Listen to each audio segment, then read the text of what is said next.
And oh, they so dope. Brought to my attention by the man with the mojo. My 8 subscriber, I'm a fat go. So jump in them sinkies and dump them mimosos. The first Florida man was Hernando de Soto. First Florida man was Hernando de Soto. First Florida man, Oh, hey guys, this is not Booze and Body Cam, but that's the intro we had, so that's what we went with.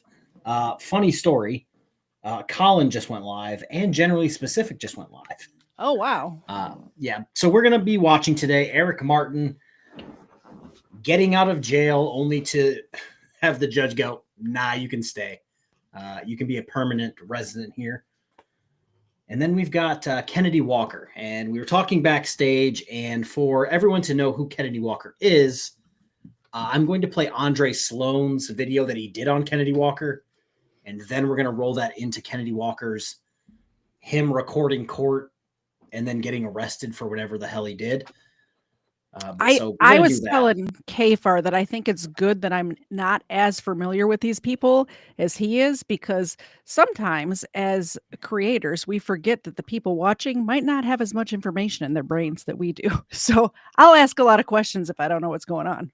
Also, for everybody out there, I know that there's 29 people here in my chat or whatever. Tyrants Beware was live today. And was he? It was kind of hilarious because, again, you probably don't know who this guy is. His name's Matthew Reardon.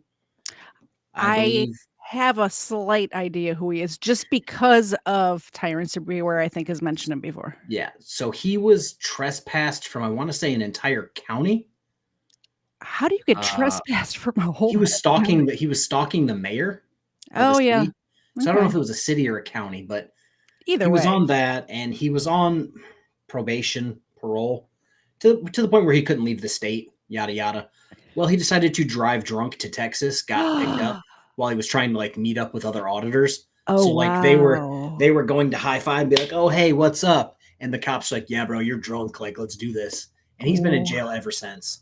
And Tyrants Beware, he's been crying about it forever. But the funny thing about it is it seems like Matthew Reardon's out of jail just in time for Chris to disappear and for Tyrants Beware to get a new daddy.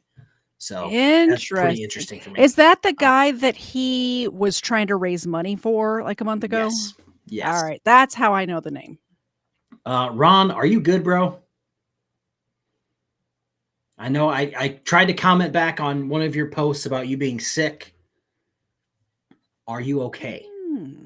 Yeah, I haven't heard from Ron in a while. Yeah, let us know if you're okay. Yeah, I saw your comment the other day. I think you left 2 comments. I tried to respond to both of them. I don't know if you saw it. Yeah. Also, you have my email and phone number. Text me. Let me know you're all right.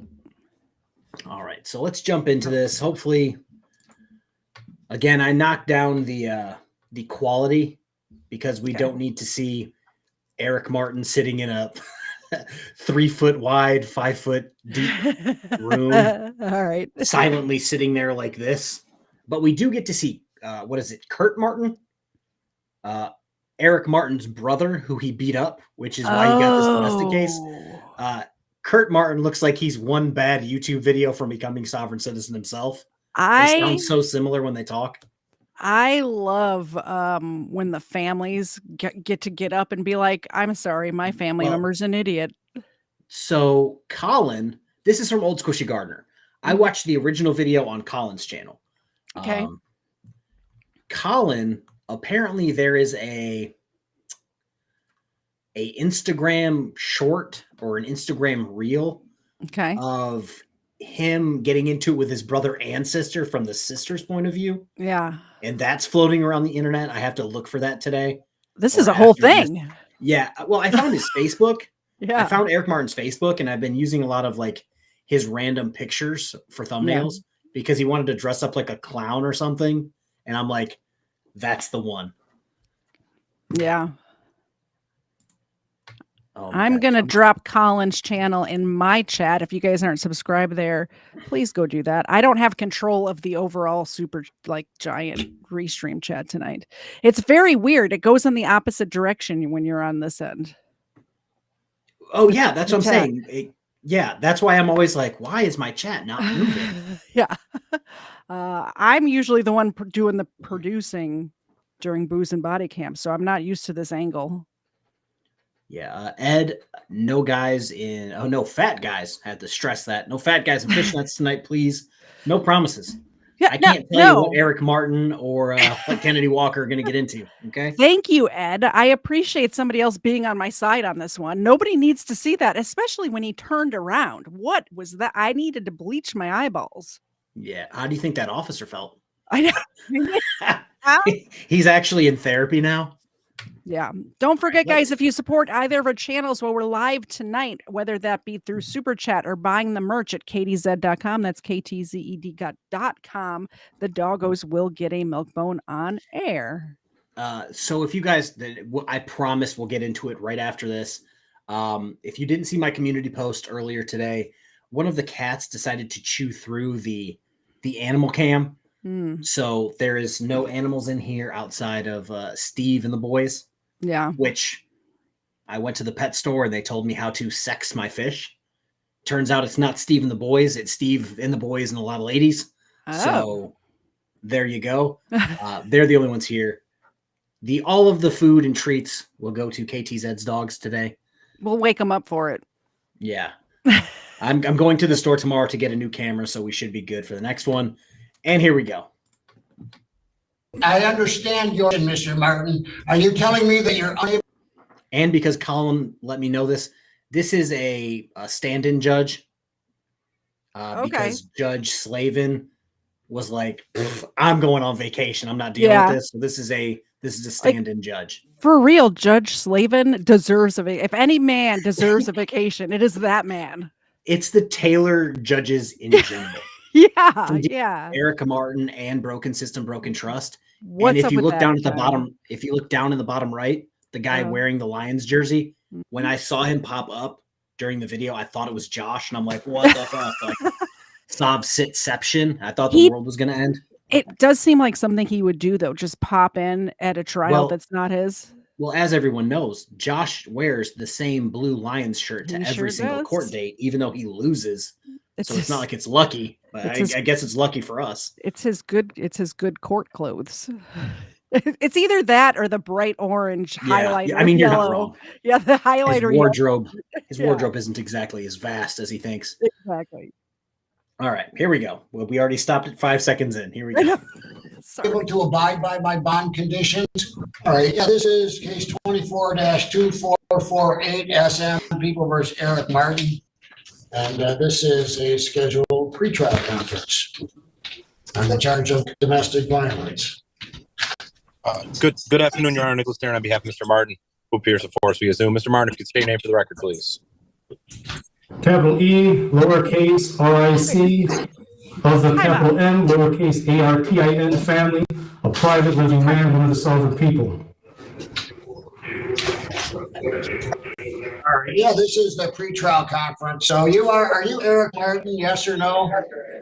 The living man has been known as Eric Martin. Yes, not the legal fiction corporate entity defendant, though. Is his lawyer? His lawyer is doing this case from the car. What kind of janky ass lawyer is this? So to be fair, I know you haven't been like keeping up with this. I haven't. This is his second or third lawyer. He's literally phoning it in. This is the lawyer that represented him in his driving without a license case. And Judge Slavin was like, I can call that lawyer back since you guys semi got along.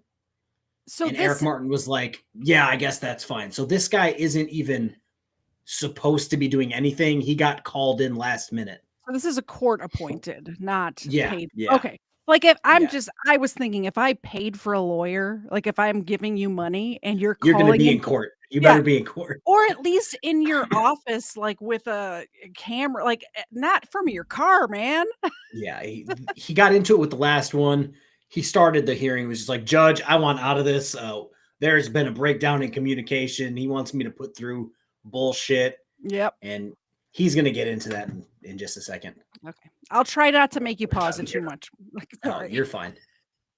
Spell it out for the other name. Yeah, you're Eric Martin, in other words. The living man has been known as Eric Martin, yes, not a legal fiction corporate entity, though. Yeah, Mr. Darren. Your Honor, I was recently appointed to this case. The prosecutor just sent me the discovery. Mr. Martin has informed me that he filed a couple motions with the court. I haven't had a chance to review them, but in discussing them with them, one of them I'd be comfortable just asking the court. I think I could do it orally even. Mr. Martin has been incarcerated for about 38 days now. And under the applicable court rule, on a misdemeanor case, if he's been incarcerated for 28 consecutive days, he can be released on a personal recognizance bond. I think that that's appropriate in this case. The delay in this case was not any fault of his or anything like that. It's just he's unable to post the bond. So I would ask that his bond be changed to a personal recognizance bond from, I believe it's the $1,000 bond that he has to post. Additionally, I just, like I said, received all the discovery and whatnot. I would need an opportunity to review that. If Mr. Martin would be comfortable wanting to argue his own motions, I have no problem with that. But I have not had a chance to read them, and I would like to know, I wanted to be able to compare them accordingly to the police reports to see what they were. But I do know that just based off of what he told me, he's been incarcerated for, I believe my count was 38 days. Today. So just spoiler alert, guys. One of those motions is a motion to dismiss for the absolute most garbage way possible. Well, break out the treats, y'all. JJ Scarborough for 20 gifted memberships. Dear God. I think that put me into I have 300 something members now. Do you want to throw them on the big? You got to drag them over to the JJ. I don't know if you're familiar with my channel, but anytime anybody supports the stream, the dogs who KFARR's in charge of the buttons. Could you put them big so that they can see them? They're behind the chat. That's what you were talking about. Yeah. Okay. The doggos get mini milk bones on air. So if you, contribute in any way to either it's on my channel or KFARR's channel, these dogs get rewarded. And look at how stinking cute they are. We wake them up for this and everything. Yeah. According to some people, they're like pre-diabetic and just are slaves. Cellulite yoga pants. 1,000 is like 200 with a bail bondsman, right? One. Yes. I thought it was 10%. It's either 20 or 10%. And then I know if he was to try to pay it outright, it would be 1,000. It's not one of those 1,000 or 10% type situations for him. Yeah. Well, also, again, cellulite yoga pants. How sad is it if everyone he knows can't scrape together $200 in 38 days? To be fair, it's for a domestic violence against his brother, and I believe, I could be wrong, I believe he also has a current domestic violence case against his sister. So no wonder like the two people who would have the most skin in the game to give him money are like, nah, you're done. And I believe all of the parents are dead. Yeah. I believe that if I was in jail, I could probably scrape together the whole $1,000 between me and my people. Yeah. Like real fucking quick. I've seen people make a whole one phone call and they're like, yeah, don't worry about it. And then like 20 minutes later, somebody came up with like $5,000. Yeah. Well, and also people know I'm good for it. Like I would pay them back. Even if I don't have the money in my account right now, I would pay them back. All right. Here, well, let me switch that. There we go. All right, here we go. It'll be 39 day on a 93-day misdemeanor would allow for him to be released under the Michigan court rules. Hello? Hello? No? Hello? Hello? Yeah, do we have the prosecutor available on this matter? Kurt Martin's wild. He was just in here. I did tell him I would be raising this issue. Okay. Yeah, I'd like to hear from the prosecutor on it. Right, so what I got to say then, for the prosecutor gets a chance to say something. So this is on the Eric Martin case, charged as a misdemeanor domestic violence, originally placed on a personal bond. My understanding that he violated bond, and the bond was reset at 2,000 cash because he violated, I think, by having, I think it was, correct me if I'm wrong, contact with the victim. Judge, Alex Ranger for the people, P9P 865. Yeah, dumbass decided to get out of jail and decided, yeah, I'm going to go right back to the house that I'm not supposed to be at. There's only a few little rules when you're arrested for something like this. You cannot have contact with the people who you abused. I will tell you exactly. I would have to explain that to people when they got to court, when they got done with court. Mm-hmm. They're like, well, I need to go back to my house and get some things. Call the police, have them escort you. You're normally good for like 1 or 2 times to go back with them. Yeah. The people, get your stuff. Your victims will normally leave. You get some things and you leave. Yeah. Or they just even stand right outside with the cops while you go get your stuff. And one of the cops will escort you in so you don't steal their stuff too. But yeah, he doesn't have the old brain like a normal person. And he proves that at the end of the video.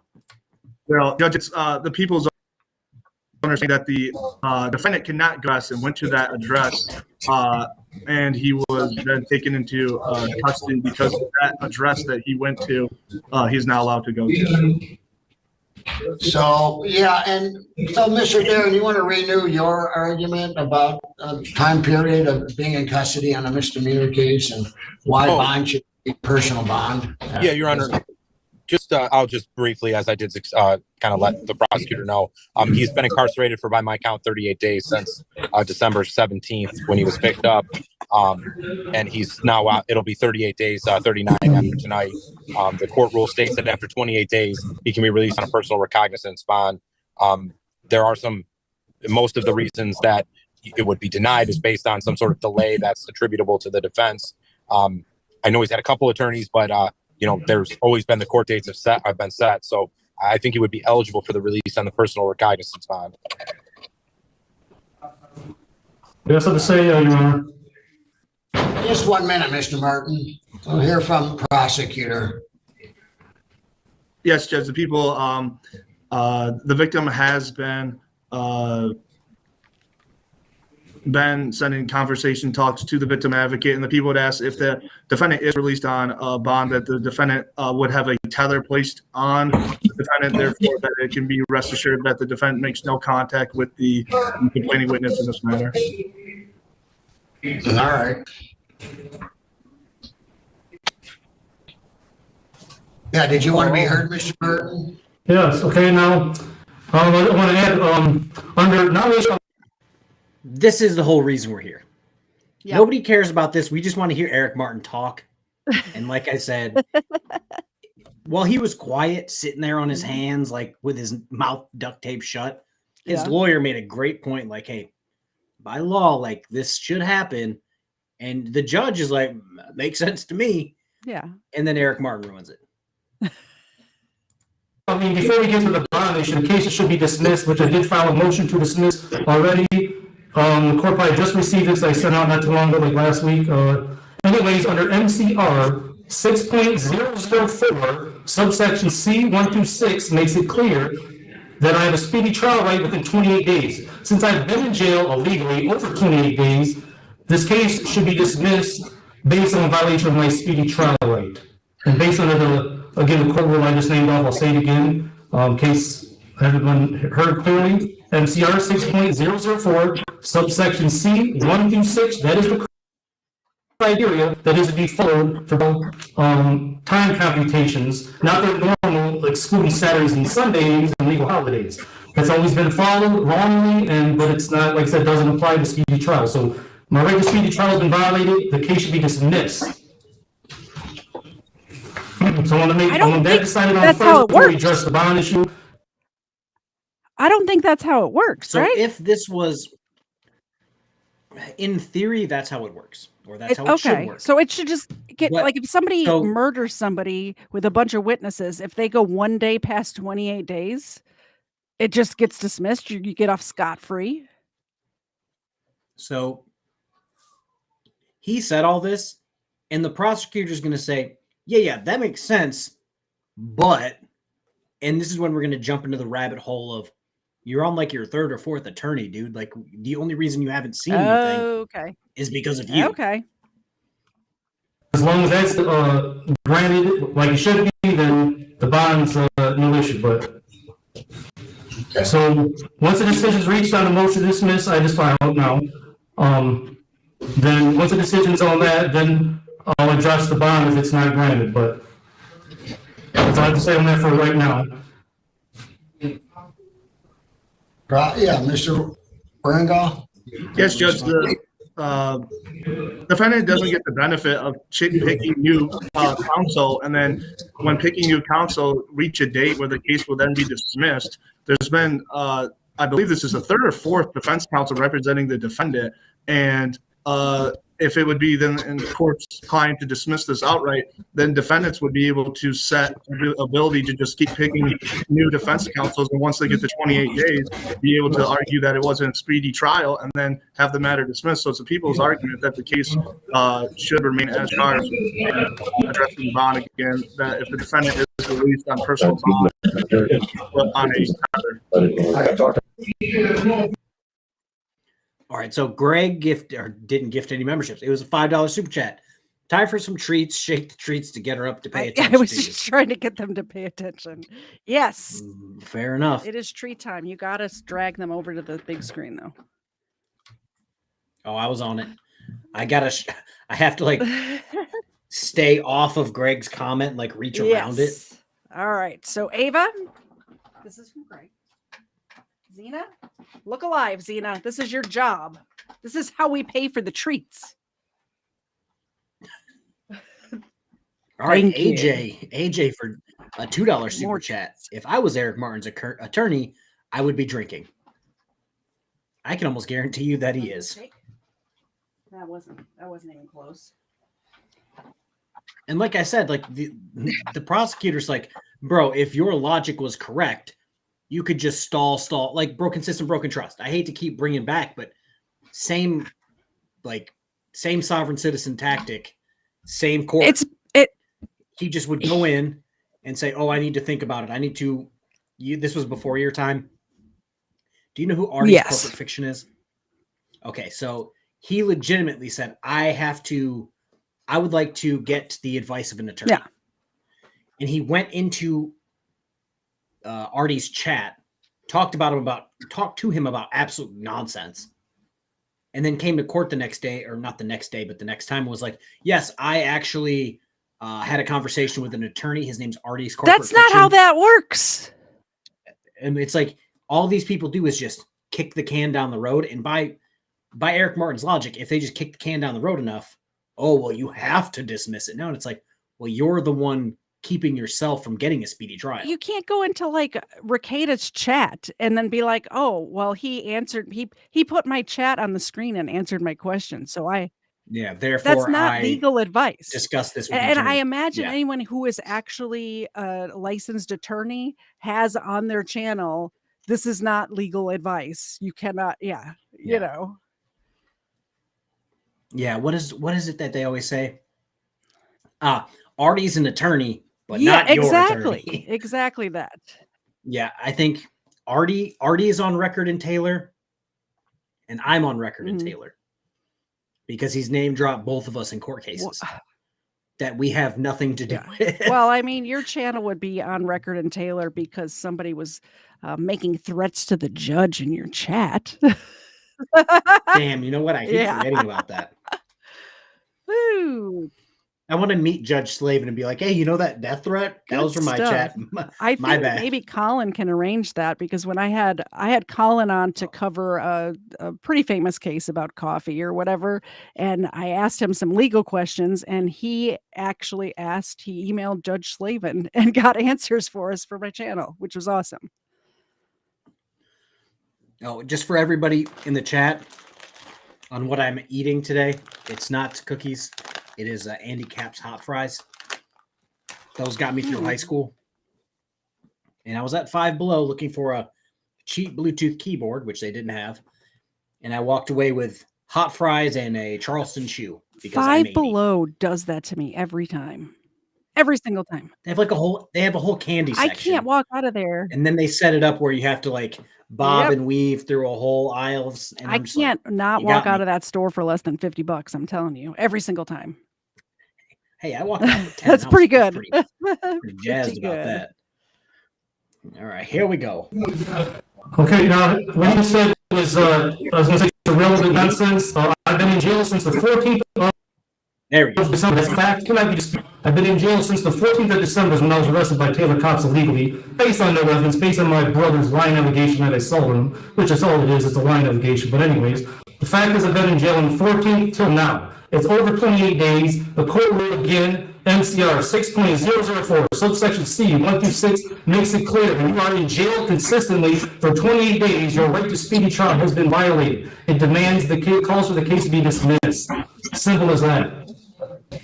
Everything else the prosecutor saying is nonsense. I'm in this video and I don't understand how I got put here. You click the buttons, dude. We're going to put you on mute, Mr. Kerr. This isn't your case at this time. I'm supposed to be the defendant or the plaintiff or whatever. Hello? All right. Nobody even talked to me. Hello? All right, so thank you. Yeah, who's speaking now? This is Kurt Martin, the brother. All right. Did you want to comment on this whole matter at this time, Mr. Martin? No, I mean, no. I couldn't even I didn't even know it was today, the court. Thought that it was yesterday. And I was just called by the prosecutor that it's going on today. I've been hospitalized and I'm now in a facility that's taking care of me, and so I don't have nothing really to comment about.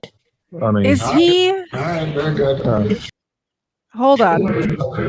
Is he hospitalized because of the assault, or does he have another medical? Was he hurt that badly that he's in a facility now? To be fair, I have not seen Kurt Martin or heard anything detailed about the incident. Okay. So, I mean, in theory, possibly. Yeah, that's crazy. Like Tomato says, that's crazy. Crazy. I'm going to check something real quick because I think he's in a facility. I think StreamYard's okay. That's what I thought. Okay. But yeah, he could be. I'm just curious if his sister is also. I'm more curious about that one. Yeah. Because it doesn't look like Kurt Martin could do very much. Not the assault, Old Squishy Gardner says. So there you go. All right.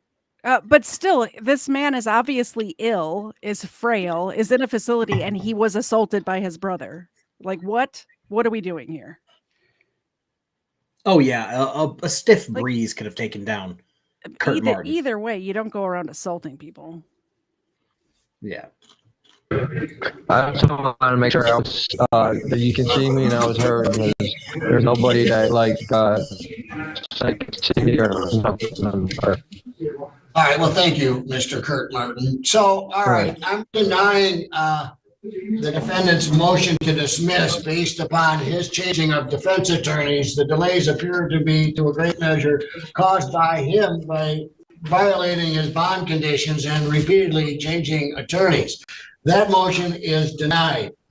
I will allow a personal bond in the case of $2,500, conditional upon a GPS tether and preventing the defendant from going within 1 mile of the victim's residence or having any contact with the victim, as well as no alcohol or illegal controlled substances, coming to court when required, advising the court of changes of address or telephone number, and not leaving the state without the consent of the court, not to possess any weapons and or firearms.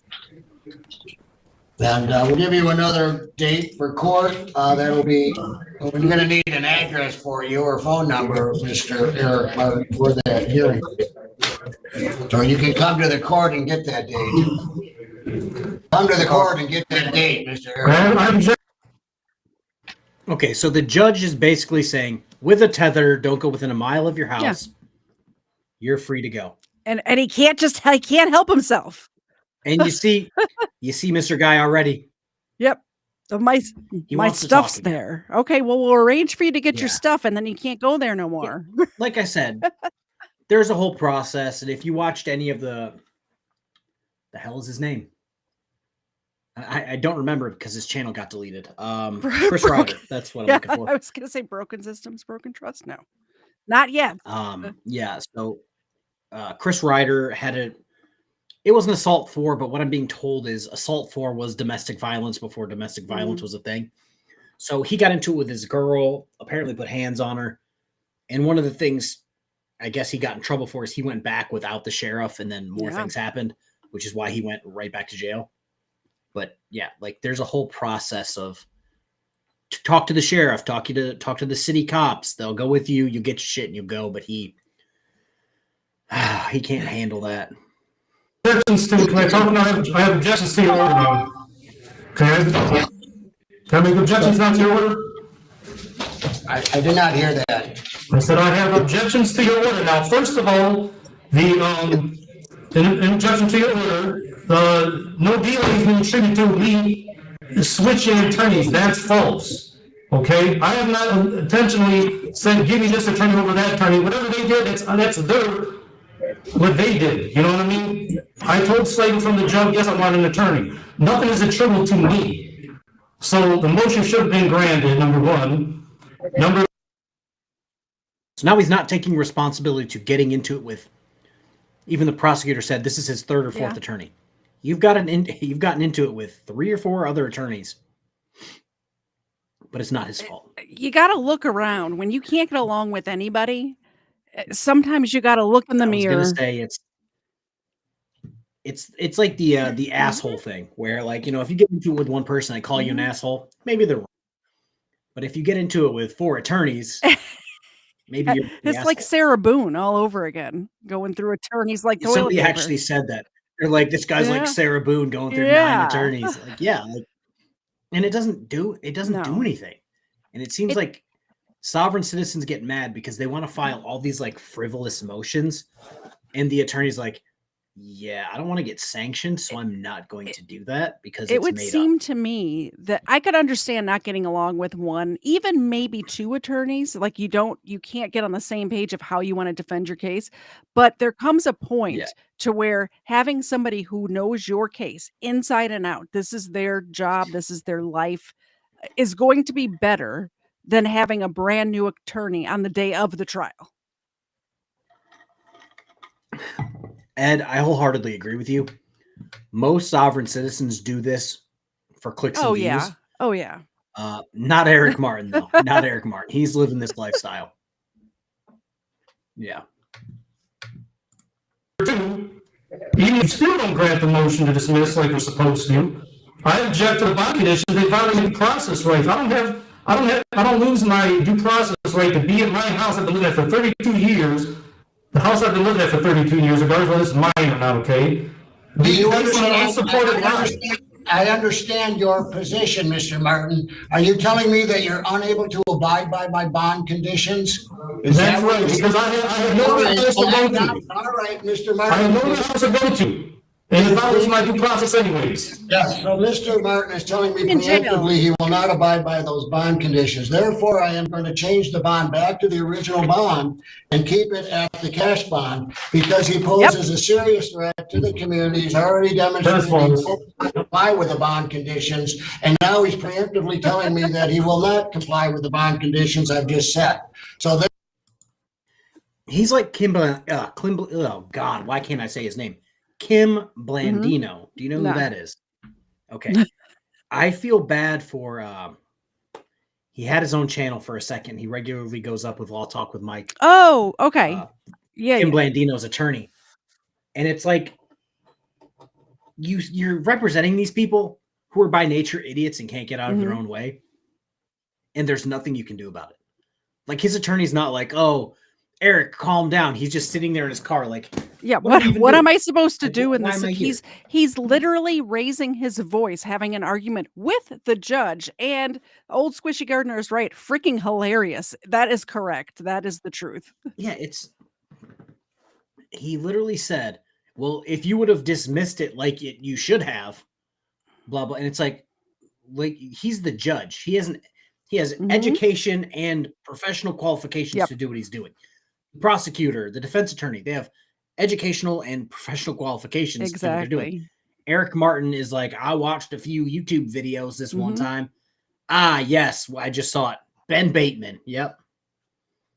That was Kim Blandino's attorney. Oh, gotcha. And right after, he's like, I'm glad this is over and I never have to do this again. Therefore, your bond is remaining at what it was before, the cash bond. We will reset the pretrial conference, and a notice will be sent out for that next pretrial conference. Same bond conditions. And that violates my due process. I want to appeal this now. I want to appeal this to the Court of Appeals ASAP. It don't violate my due process. It violates my... You can't appeal before... Thank you. It's going to end the hearing. We'll get the court date in the mail, Judge? Yes, sir. All right. Thank you very much. Thank you.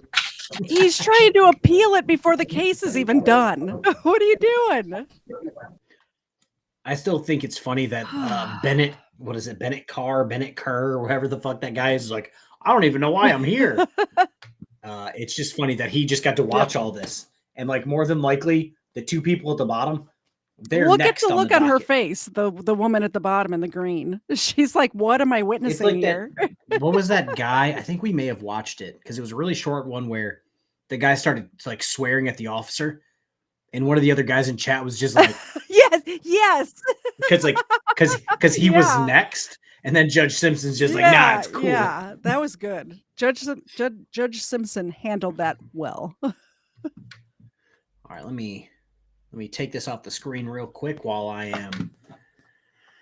am finding this here.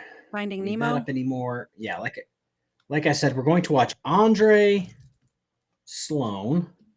Andre Sloan, if you guys aren't already subscribed, which you should be, Andre Sloan does great work on finding the background of basically anyone. So like the last one was whoever Auditing America is doing stuff with. And then you got J-Dub Audits, who is a new person. Tyrant Terminator Studios, he did a few on that. Glenn Serio, he did. Okay. God, JC News Now, Accountability for All. I'm waiting to see him specifically. Michigan Constitutional Crusader, that's not it. Where are you, Kennedy Walker? You know what? Let me just go down for 2 more seconds, and then I will just go back up and Google him and Kennedy Walker. I was waiting to see just the dumbass picture of Kennedy Walker that like everybody uses. He like sits in a weird recliner in live streams, and it's like he's wearing the same weird shirt every single time.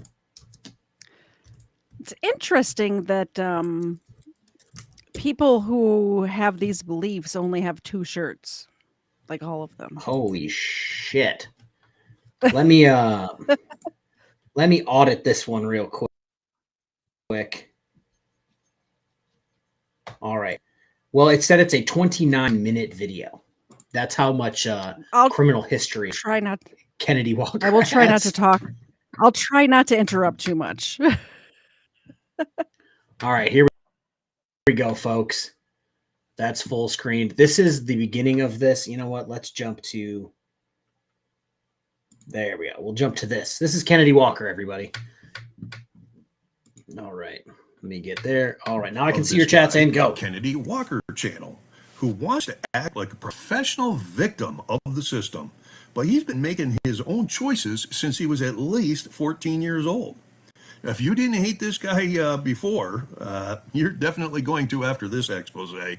So let's get right into his criminal history here. We're going to look at page number 1. And on 10/13/1998, at the age of 14 in Madison County, Idaho, he was hit with 20 charges all at one time. He had 13 charges for burglary, all felonies. He had 2 more charges for burglaries that were also felonies. He had a petty theft that was amended to a burglary that was also a felony. He had 2 grand thefts that were amended to burglaries, which were also felonies. He had a petty theft, which was a misdemeanor, and a grand theft, which was a felony. Now, get this. Almost every charge was dismissed by the prosecution in a plea agreement to get him to plead to 2 of the burglary charges where he was found guilty, and he was given 60 days in juvenile jail.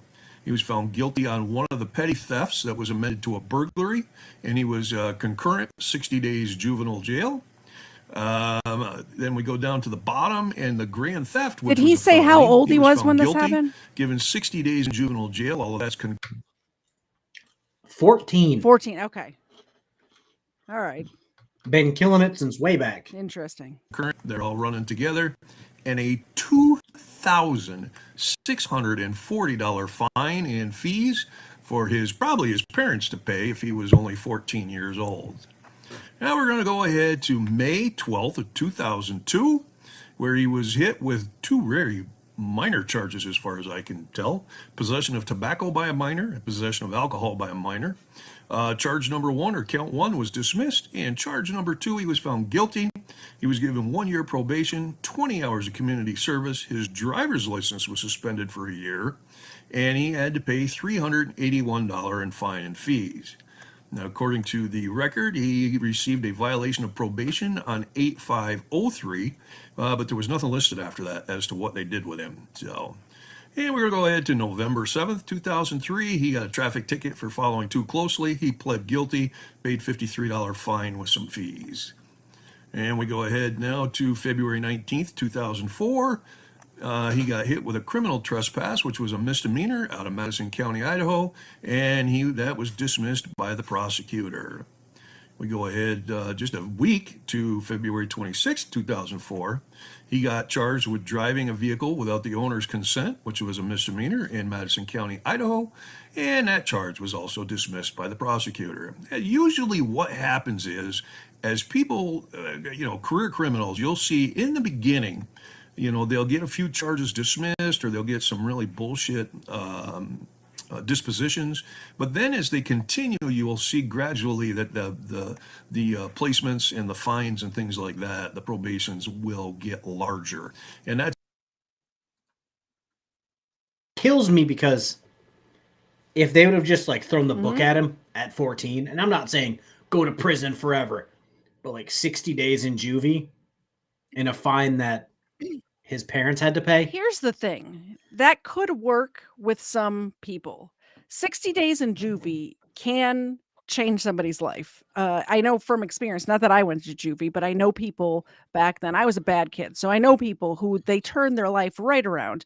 And also their parents made them get a job and pay them back for whatever the fines were. But that's not always the case. And I'm really on the, I go back and forth. I think if you're under the age of 16, that you really should have lighter sentences, obviously. I think anybody under the age of 18 should not get life without parole. That's I agree. I agree to a point.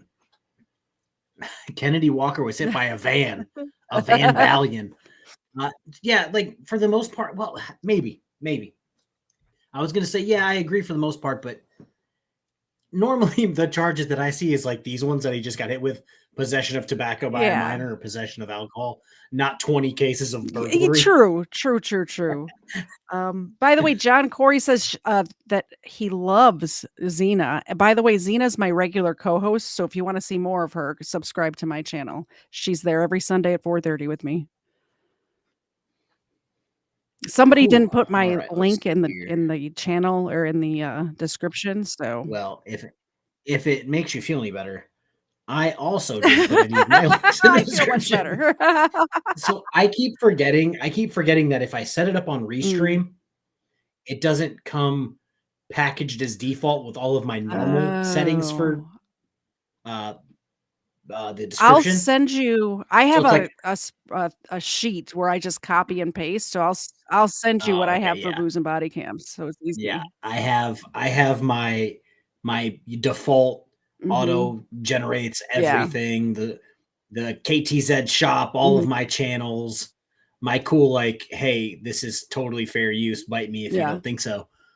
Type thing that just auto generates every time for every video. And then I just have to put like, oh, a sovereign citizen gets arrested because he's a moron. That type of shit. Restream kills me. That's exactly what happens with this guy. As we go ahead just 1 month to March 23rd, 2004, he was charged with possess controlled substance, frequenting a place that is used to manufacture, distribute, transport, deliver, or give away controlled substance. That's a misdemeanor out of Madison. Nobody's ever given away drugs to me. What? So like I understand the premise of the first hit's free. I understand the premise of that. But for it to be in whatever in the law, written in the law statute, this is to be like, well, if you're selling it, distributing it, transporting it, or you're just out of the kindness of your heart giving it Those away. of you who are unfamiliar with me, I was using drugs a lot as a kid. As a young adult, I wasn't a child, but I was addicted to heroin for a very long time. Nobody has ever given away drugs to me, ever, not once. I never got candy, how they say, check your kid's candy. There might be drugs in there. That never happens. That doesn't happen. No, I'll raise you one. It was a judge in Detroit. I'm drawing a blank on his name. Chat, help me out. It's the judge from the 36th District Court that always gets the sovereign citizens and the Moors every single time, without a doubt. A guy failed his drug test, and he failed it for cocaine. And he was trying to convince the judge, my dealer, I bought some weed off the street. They must have put cocaine in it. And he goes, I don't know what drug dealers you are normally dealing with, but they're not going to give you free cocaine for the price of weed. Not at all. They're just not going to do that. And then he came back and tested positive for cocaine, weed, meth. No. And it's like, was that in your joint, bud? Spiked your drink with that, buddy. Yeah. It's like that would be the worst drug dealer ever. Oh shit, I dropped my cocaine and all this weed. What am I going to do? It'd be different if you came back and tested positive for Rohypnol or something. Yeah. And then you probably need to see a doctor. Newsflash, drug dealer. Tim Hicks nails it. Newsflash, drug dealers are in the business to make money. Yeah. No, cellulite yoga pants. It's not Judge Simpson. Judge Simpson does get a lot of them, but it's a specific judge out of the 36th district. And he, without a doubt, will get every Moor or sovereign citizen that's in Zoom. Every single time, without a doubt. It's fun when the judges, a couple of years back, the cops didn't know what this was, but it's so prevalent now on the internet that the judges know exactly the right answers. It's because he's really cool with them. Because like some of them, they're just trying to get one over on the court. They have a suspended license. They're not really in it. Yeah, Judge Perkins. Oh yeah, I know Judge Perkins. Yeah, he gets every single one, and then one of them wanted to play the game, and he was always on Zoom, and he goes, all right, well, cool. I told you to turn yourself into the court or to the jail on this day, and you're clearly sitting in your living room. So I'm not going to talk to you. There's a warrant out for your arrest now. I'm not going to talk to you until you go to the jail. And the public defender, who had nothing to do with the case, jumped in. He's like, Judge, can I talk to him offline for a second? Let me talk to him. And she comes back, and she's like, well, can we just finish out this case now? While he's here, he said, nope, I'll see you in, what was it? It was 60 or 90 days. I'll see you in 90 days. I'm not talking. And I love that case. But yeah, that's the judge I was talking about. Thank you. It was 66 days, 1 year unsupervised probation, and a $100 fine. And we go ahead about 15 months to July of 2005. He was arrested for possession of a controlled substance, a misdemeanor out of Madison County, Idaho. He was found guilty, given 180 days jail, 1 year probation, and an $80 fine. Let's see, on 2/24/06, he was found guilty of violation of probation and given a 290-day jail sentence. And we go ahead now 4 months to 11/28/2005. All right, Bad Company, member for 2 months, hitting us with a joke. A frauditor and a sovereign citizen jump off a skyscraper to see who will hit the ground first. Who wins? The answer is society. I agree. He was charged with battery and destruction of a telecommunications device during a domestic battery incident. Both charges misdemeanors out of Madison County, Idaho. He was found guilty. 180 days jail. That was 90 days were suspended, given 1 year probation. On 8/106, he was found guilty of a violation of probation and sentenced to the 180 days in jail. Yeah, we're going to go ahead to, let's see, we're going to go ahead to 12/13/2005, where he got a battery charge against, it looks like it's a little bit. Tricia, but I'm not 100% sure. She was subpoenaed to court, but she didn't show up. That may be why it was a domestic kind of situation there. It was out of Fremont. There we go. Can see it a little bit better. He was found guilty, given a 180 days jail sentence, which was concurrent with his sentence in Madison County that he was already doing. He was given a $263 fine, which he still owes today. What's that, 19 years later? 29 years? No, 19 years later. 19 years later, still owes on that fine. All right, March 3rd, 2006, he's arrested for battery again. I don't know if that was a domestic situation or not. Didn't really show. That was out of Madison County, Idaho. The judgment was withheld on that one after like a year and a half of playing around in the court system, but he was given a $300 fine. Then we go ahead to January 19th, 2007. He was arrested for use of a telephone to make a harassing or obscene phone call, which was a misdemeanor out of Fremont County, Idaho. He was found guilty of disturbing the peace.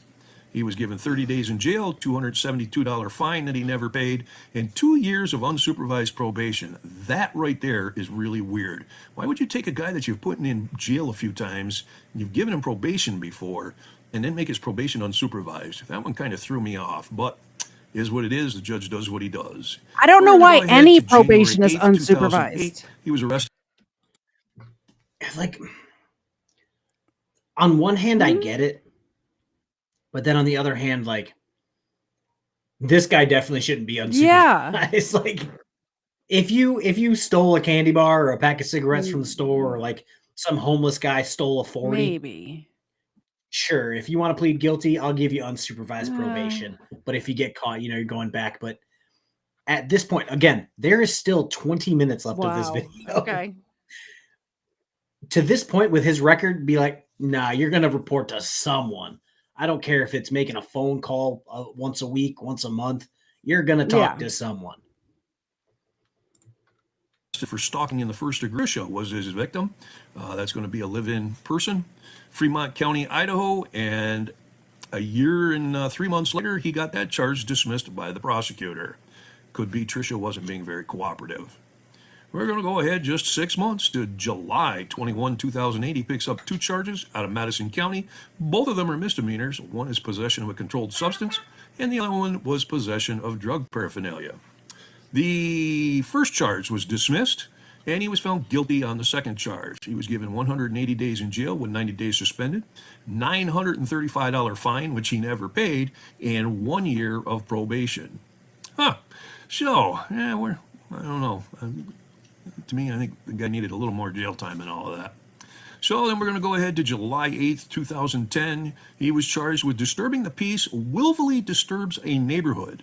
That was out of Bannock County, Idaho.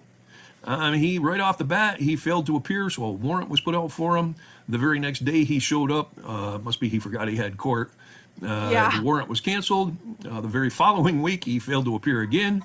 And they put out a warrant for him. And over a year later, they ended up closing the case due to time limits. And so therefore, he never got any disposition on that crime whatsoever. Then we're going to go ahead to July 9th of 2010. He's picked up again for drugs, possessing a controlled substance with the intent to deliver.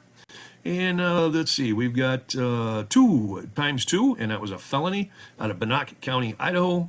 He failed to appear, a warrant was issued, and 11 years later, they had court, and it looks like the motion hearing they had was to dismiss the case, but it does not say that it was. And we go ahead, let's see, 15 months to October 8th, 2011. He's charged with domestic violence assault, which was a misdemeanor out of Denver, Colorado. He was found guilty, given 1 year probation, $600 fines. He did not pay the fines. He still owes $420, and therefore we have a warrant that was put out for him on 2/21/2013, and that warrant is still valid as of June 5th, 2024. All right, we can go ahead, let's see, a year to, let's see, February 6th, 2012, he was charged with child abuse, negligently causing bodily injury, which was a misdemeanor out of Jefferson County, Colorado. He was found guilty, given 2 years probation, 180 days jail.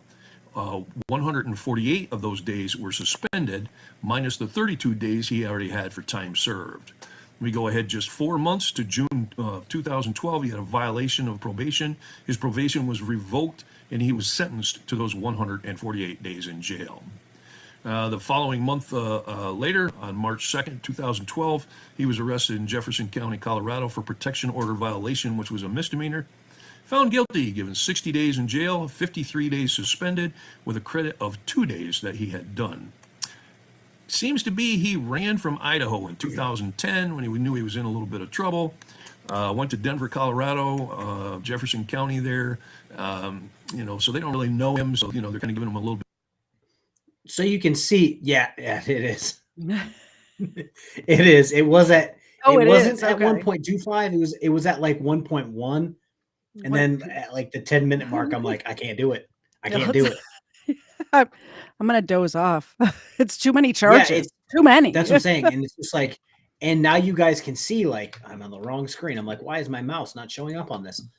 And now you can see why he became a sovereign citizen. Yeah, he couldn't get out of his own way for ever. Just bump it up to like 150 or 175. Yeah, it's just like, you can't. There you go. Okay. It's like you can't get out of your own way. So you're just going to say, oh, the Constitution doesn't apply to me. The rule of law doesn't fly here.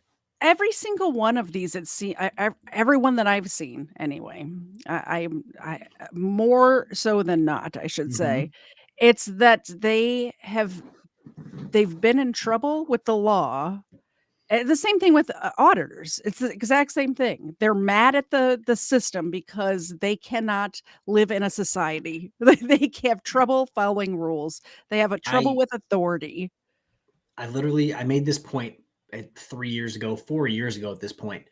I was on somebody's stream and I said, there's no qualifications, professional or educational. And most people who do it seem to have a chip on their shoulder because they were held accountable by law enforcement, the justice system, and they're looking at a way to like get back at them, but they're failing and they're just getting more charges, which is making the chip bigger. Yeah. Yep. Yeah, I'm glad someone that is newish came to that conclusion upon seeing all this. It's like, literal common sense. Guys are the same. Literal common sense. But like he said at the beginning, Kennedy Walker is a wannabe victim. And everything isn't his fault. It's everyone else's fault. And it's like, well, child abuse, guilty. It's like violence, guilty. Like, it seems like you're getting guilty every single time. Like, it really sounds like, obviously on a lesser scale, but some other people online who, as soon as they start losing an argument, it's, oh, woe is me. Don't you know this happened to me and that happened to me, and you should feel bad for me. And why are you being who you're talking about. Why are you being so cruel to me? I'm losing the argument. Now I'm the victim. Yeah, you come at someone sideways, then can't handle the consequences of coming at someone sideways. Weird. Don't fire shots if you cannot handle the return fire. Yeah. Oh, God. Well, Florida police just got their first arrest under the HALO law. Was it a frauditor by chance? Interesting. Bit of a break there. Yeah, I don't know. Child abuse, protection order violation. That starts to say a lot about this guy. And on March 15th, 2012, he failed to appear in court, and that's where this warrant also came out of. And that warrant is still valid as of June 5th, 2024 that I looked up.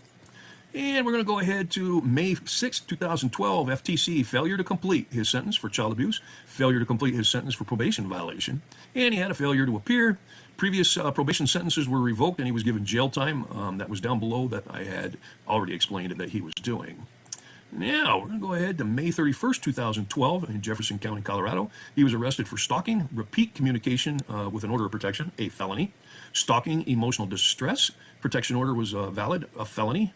And he had 12 protection order violations, all misdemeanors. And then get this, they dismissed every single charge except for one protection order violation. And if you noticed, people always ask me, why did you get a protection order from Broken System, Broken Trust? Because they don't fucking work. My protection order is up here. You have it framed? On my shelf. No, it's on my shelf. It's my gun. Oh, gotcha. Like, this person has 12 stalking, repeated communication protection order. That's 1. Emotional distress protection order. That's 2. And then 12 other violations. And he only got, every single one of them got dismissed, more than likely, except for 1 by a plea agreement. Unless that plea agreement was, I'm a shitbag, please throw me in prison. Yep. That protection order failed that woman. Yeah, exactly. So it's like, what's the point? A piece of paper is clearly not going to keep you as safe as other things I have floating around my home. Here's the other thing is especially when it's a woman who is being abused by a man, she needs to go somewhere where this man does not know where she is. She also, if somebody's filming her in public and she says, please don't put me on camera, there may be a reason for that. She may be hiding from somebody who wants to kill her. So maybe turn the camera away. They don't care. If she was getting killed, they would record that because it's views. Oh my goodness. I called out a guy a few years ago. His name was AZ Unfiltered. He was recording a dead body. Oh my goodness. And put it on the internet. Is this the one with the biker accident or something like that? Oh, I'm not sure. But the cop walked up to him. He's like, is this really what you're doing? Yeah. You're going to put this out before the family can be notified, before any investigation can be done. Like, what are you doing? Yeah. They don't care. If more people could get hurt and they could record it, they would do it. Ridiculous. Like, I'm okay. I told Mrs. KFARR while we were at Costco, 2 guys kind of like got loud with each other in their cars as they were going by each other because one like cut the other one off. And I'm like, I would record that if they got into a fight. Oh, yeah. Now, if one of them, pulled out a gun and I would probably be like, this is not the time nor the place to be doing this. Here's the thing. It might be the time to record it, but not to post on the internet for clicks and views. For evidence for the police. You're right. To catch the guy. If I would gladly put out the fight for you guys. But then the moment there's like, oh no, that guy's dead. Exactly. It's like, okay, I'm going to private this video. Maybe even take it off YouTube. Yeah. And just have it sitting there unaltered. Hey, victim's attorney, I did you a solid. There you go. Yeah. I did the legwork. I did this actually, not somebody didn't die, but on one of my properties, we were talking about stuff happening I'm a property manager, and there is one of my properties is not in a great area. And there was a man beating a woman in the lot that's behind ours. And I was sitting there doing paperwork behind one of the buildings. And so I pulled out my phone and recorded it because I thought to myself, if something actually happens to this, obviously something was happening, but if she winds up dead or something else, I wanted to have video of what was happening. And the dude saw me and I thought I was going to die. So I don't know. I don't know. I don't know what to say. Yeah. Ed, we got security cameras. We got the motion detectors. We got motion detector lights. My dogs are fairly large. I've got things on all of the windows where if they get touched and open ever so slightly, my house freaks out. Yeah, we have the glass break sensor in our house. I've got those too. Yep. Which went off while we were not home the other day, and it freaked us out. Yeah. But again, we had cameras, so we checked every camera in the house, and we're like, no, we're good. So yeah, I've. Oh yes. Don't tell that to the hyenas who think they're lions. Apparently, according to them, I can't afford a Costco membership. Bought my house cash, but apparently can't do anything else, which is weird. You're gonna get evicted from your rented house, don't you know? Yeah, weird. It's almost like facts don't matter to them. No, they don't. It's ridiculous. Right. Now that you guys got a nice banter break. Sorry. Back to the, no, that's We're fine. gonna be here till midnight. We cut it. That's what I'm saying. I love Andre Sloan, but I hate the fact that Kennedy Walker's criminal history is this long. Yeah. And we're only at, okay, it looks like there is a jump from 2012, 2016 to 2023. We're up to like two times speed now. So yeah, like you guys need to listen fast. Well, no, Lurker One, I don't have an automatic sprinkler system, but I am looking to get some Bluetooth rocks. If you so I can play Michael Jackson music. Rocks and from, so that if they are streaming, it'll immediately get taken down. Nice. I'm a very sneaky person doing things to people that I don't like. Make sure you play rock music out of your rocks. Yeah, I want to get the old Mrs. KFARR, who I'm looking at through my door here. She's doing her homework for school. I can tell you what.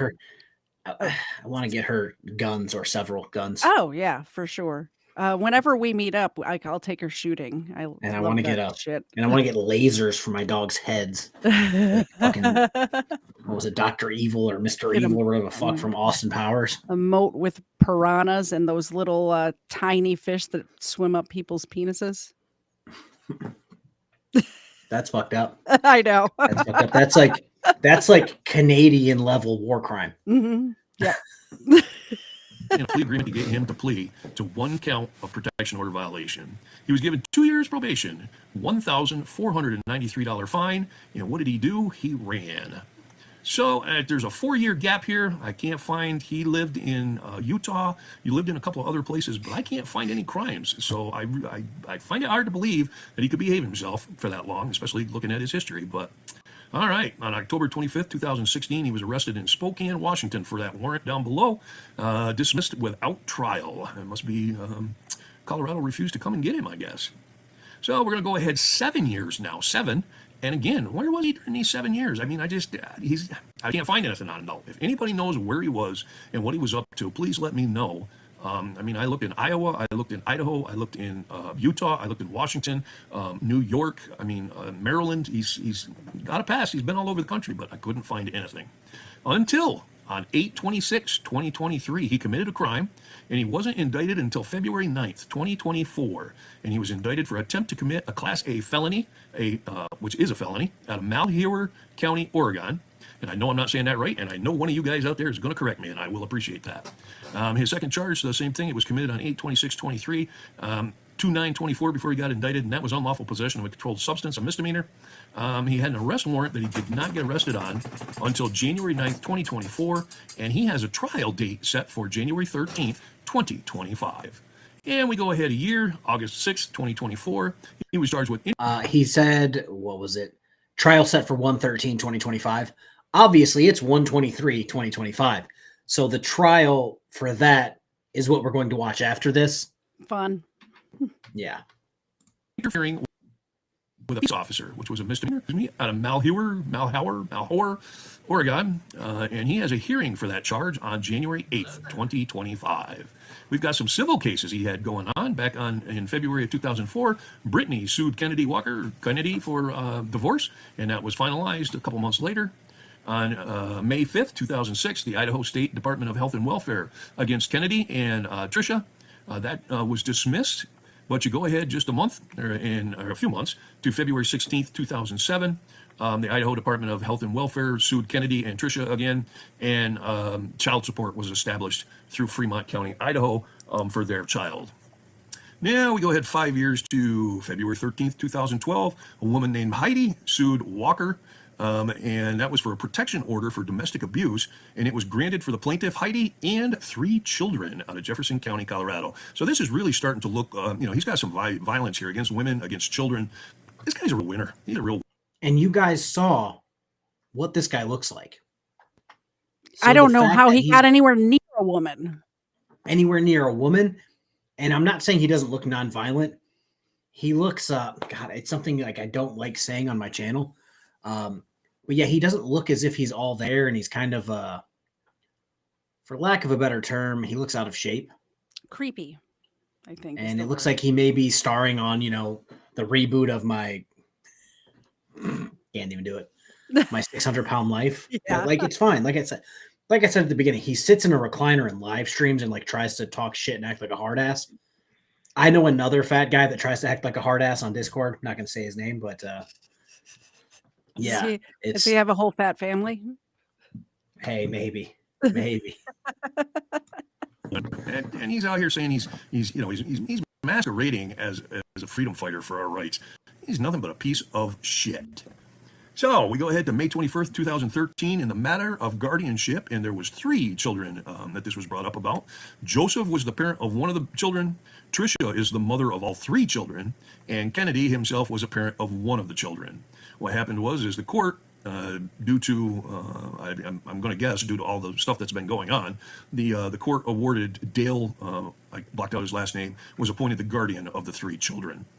Then we go to November 16th, 2017. There was a judgment by the Department of Social and Health Services on Walker from Spokane, Washington, in the amount of $22,220. And I'll bet they're still holding their hand on their ass waiting for that money from this guy. Yeah, he hasn't paid some of his fines from 2010, I believe it was.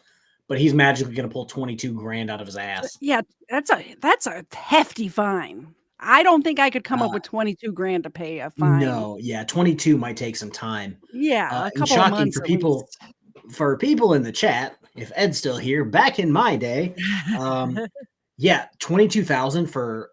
I'm assuming it's something to do with child support. That's how it reads.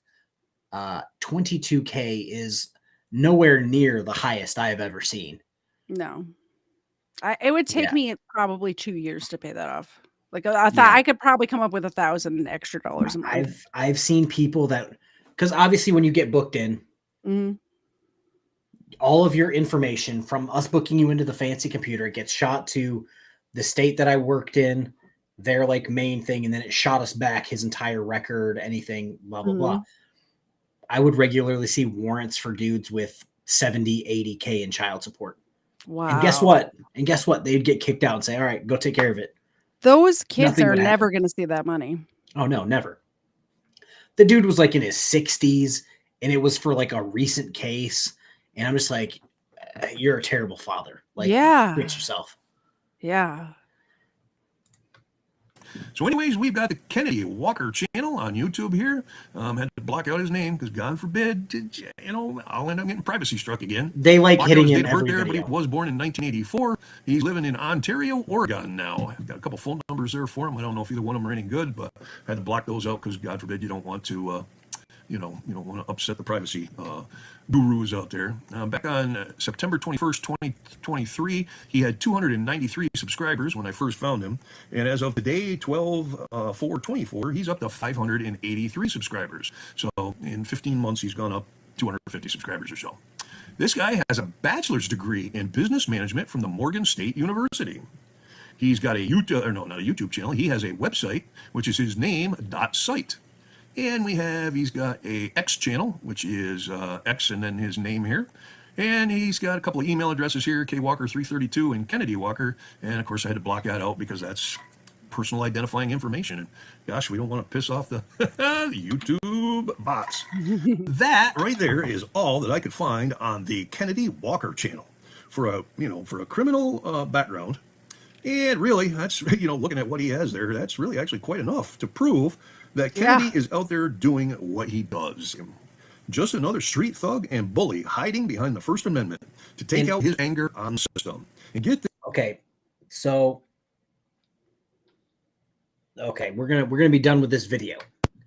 But let me pull this off the screen. That's the video, or that's the photo he uses for his little YouTube icon. Yeah. And I believe he wrote a book or something. I believe he wrote a book as well. And that's what he uses. But let me go to Kennedy Walker's page and show you what he actually looks like. Welcome to the Colin Raiders, by the way. Please hit the like and subscribe button. Some people rated us from Colin. Others went to, oh God, what am I? There you go. This will answer your questions.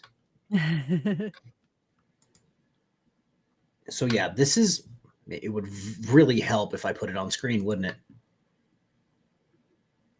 There we go. Hey there, you run this place? Oh, I don't need you to comment there, Kennedy Walker. So that's the picture he uses. Yep. But this is what he looks like. This one. I think this is what I used for the thumbnail. Yeah. Oh. Now here it is. I'm telling you that that's not the same guy. No. That's not the same guy whatsoever. That's like, so did he take that picture 20 years ago? Yeah. Yeah. So it's like the fact that he's using that as a picture is wild to me. But let's go back to dipshit here. And we're looking for, oh my God, because he's an idiot. Let me show you this video and I'll tell you what it is. He tried to sell magic mushrooms or something along those lines at a farmer's market, and he got arrested by cops. Shocker, right? Like, who'd have saw that coming? Imagine shopping at this farmer's market and you not realize what you're like. You could really hurt somebody. That could have been fed to kids. Again. Yeah, again. He cares not. You don't expect to be buying hallucinogenic mushrooms at a farmer's market. I might have to go back all the way to the beginning because apparently he's throwing bullshit text up on the screen. All right. All right, folks, here we go. This is going to be his trial and his arrest the next day. Fun. Because again, he is not the smartest human being. He's more of a man now, about 50 pounds more. Good.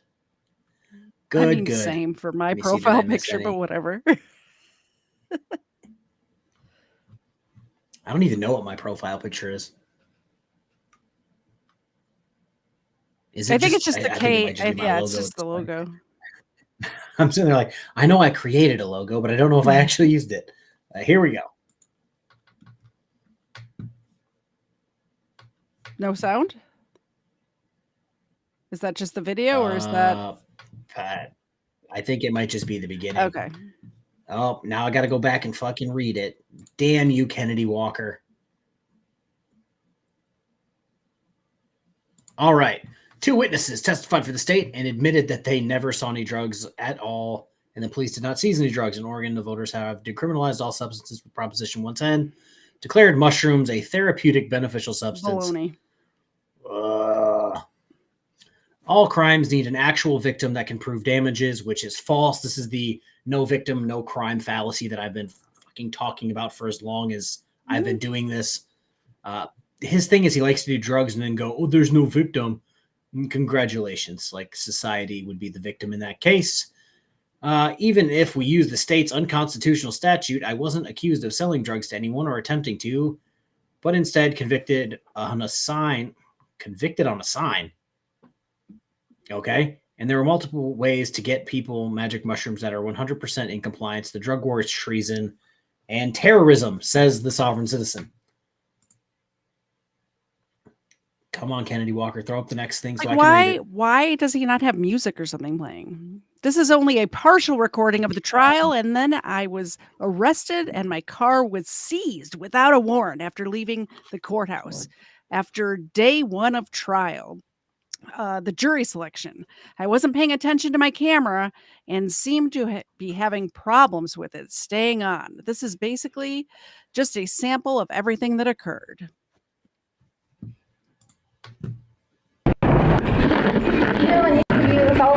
Or affirm that you will well and truly answer all questions pertaining to your qualifications to serve as jurors in the case now pending? Okay, ladies and gentlemen, have a seat.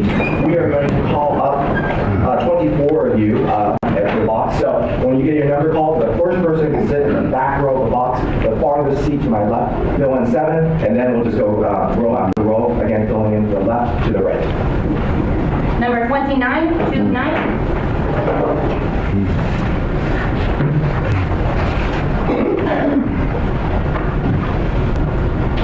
215, 215.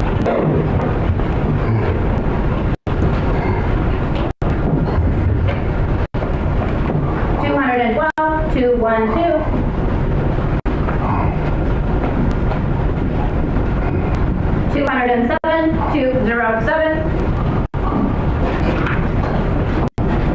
Okay, just for you guys. Sorry, I hopped. 179, 179. Oh.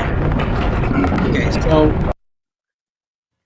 I'm gonna try to skip jury, like walking in. And somebody said he edited it to make himself look better. I wouldn't doubt that at all. I'm eating some Andy Caps hot fries. If Andy Caps is out there and they're listening, and I've been eating your product for almost 20 years, I would very much so like an Andy Caps hot fry sponsorship. Let's see here. Ladies and gentlemen, we are starting a trial of criminal case of State of Oregon versus Kennedy Cheryl Walker, and the state is represented by Mr. Henninger, who sees to my right, and then Mr. That's what I was going to say as well. A lot of people, I guess, are calling up to the courthouse, whether he's recording with like permission from the judge, which I doubt. I know most courthouses require you to fill out a bunch of paperwork to record, even if it is your own court date, because they record as well.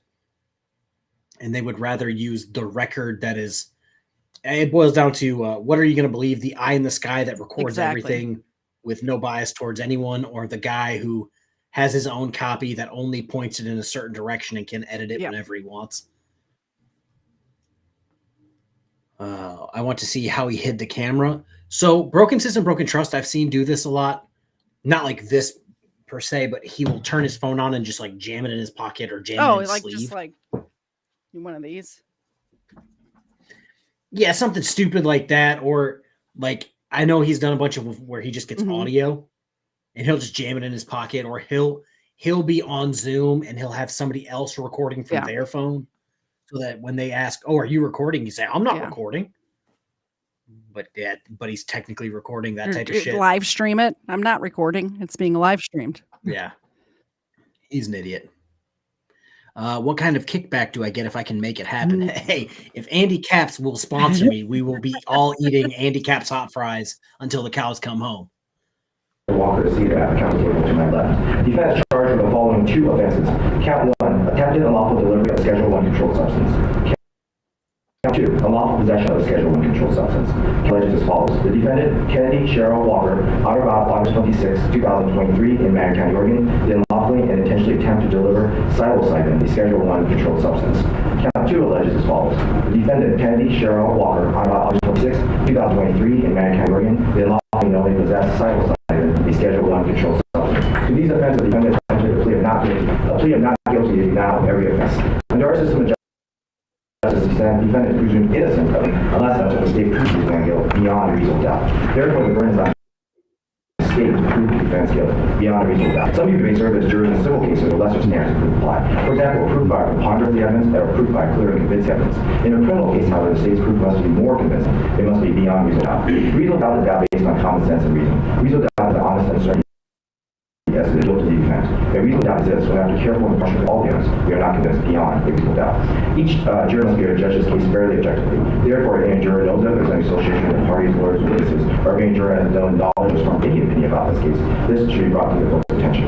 First, by raising hands, do any of the jurors know either Mr. Henninger or Mr. Kennedy? Okay. And then juror number 119, who do you know, sir? Both parties, as your honor knows, I'm deputy attorney and work with Mr. So Erica, does it really count as seeing Josh walk home if he lives at a hotel? Is it really walking home? Is it walking home if he's waddling? Yeah. Hey, don't make him start talking about his gout, okay? He will. No. I mean, was he walking or riding his bicycle? Riding that Huffy. Yeah. Probably stole his son's bike and he's riding that. Oh no, it's got a banana seat. I don't think it has a seat at all, if we're being honest. Rumor has it he got some meth after riding the bike, if you catch my drift. That's why he can fit so much in his prison wallet. So Mr. Walker, some of the hearings leading up to this trial, Mr. Henninger wasn't available and appeared in the state's position. As such, I've reviewed some evidence and arguments. Again, partial for the circumstances. Okay. Okay. Do either party wish to oppose me finding using juror 119? No. Okay. So juror 119, you're excused. If you leave your butt at the door, we'll do the competition.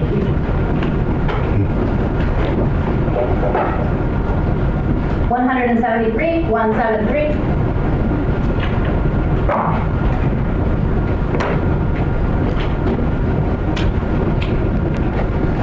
Juror 173, do you know either of the parties? Okay. And then, do any of you have, next I'm going to ask the parties to list the potential witnesses and ask if you know them, stranger. Yes. State intends to call the Ontario Police Department John Esplin, Rick Reyna, and also Terry Ann Finnerty. And then, Mr. Kennedy, do you have any witnesses? No. Okay. By raise of hands, do any of the jurors know any of the witnesses? And I'll try to get to you one at a time. Juror 140. Mr. Reyna and Mr. Esplin. Okay. How do you know them? Grew up with them. Coached them. Okay. So I'm going to ask a question. I'm going to ask a lot, so I want to give some examples. The question is your knowledge of the person. Here, let me try something real quick because there we go. Maybe not. Let's do it this way. Oh, make it bigger. There we go. I turned the subtitles on and I'm looking at my screen going, why can't I see the subtitles? Is there any way to make subtitles bigger? We'll figure it out. But yeah, now you guys got subtitles so you can actually read it. I think you can make them bigger. Well, that's on you this hit screen. The little arrow. Yeah. Hit the little arrow next to the subtitles and there should be a way to make them. I know mine are bigger on my screen. I hit options. Yeah, mine are normally huge. Yeah. Perfect. Font there size. You go. Font size. There we go. We can figure things out around here. What is that silver thing on the table? A pot? More than likely, it's just a water. Water thing. My question is: the people sitting in this front row, like one of them has a name badge on, aren't those potential jurors that are? He is showing. Yeah, he's literally showing the jury. Yeah, for jury trial. Crazy. My question is: the jury didn't go like the what is it? The Leonardo DiCaprio that one, that meme. Like, hey, he's got a camera right here looking right at us. We just want everybody to start the same starting line as the trial. If you know somebody, you know something about the case that you think that is maybe behind the starting line like that. So with that on mind, as a caution, and regarding that year 142, your knowledge of the person can affect your ability to be very important. Yes, I believe so, sir. Okay, just throw it out with them. Yeah, they're looking with going a whole lot. Just be pretty safe. Would be fair? Is that what I hear? I told them I'm good friends. Injection being excused in juror 142? No. Okay, 142 shall be excused. Vice Chair. 277, 277.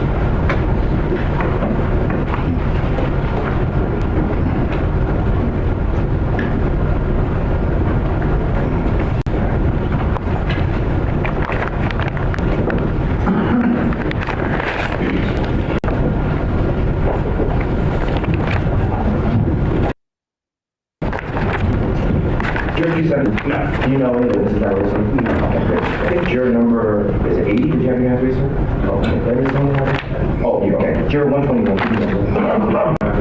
Mr. Ray, How do you know? I grew up in town there, but Any about knowledge of them being affectability during motion. And then juror number 193, do you raise your hand? Yeah. I know Mr. Ray, I'm Bob, but it won't affect affectability during motion. Then there's someone who's not okay, juror number 297, do you know that? Terry Ann Finnerty, but only at the Saturday markets. Anything about that going to affect your ability for motion? Okay. And then juror number 173, who do you know, sir? Okay, how do you know? just the small community. Anything about your whatever limited knowledge of him that's going to affect your ability for motion? No. Okay, great. Mr.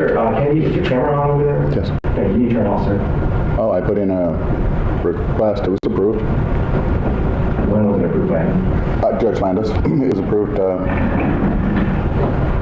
September 11th. Motions hearing.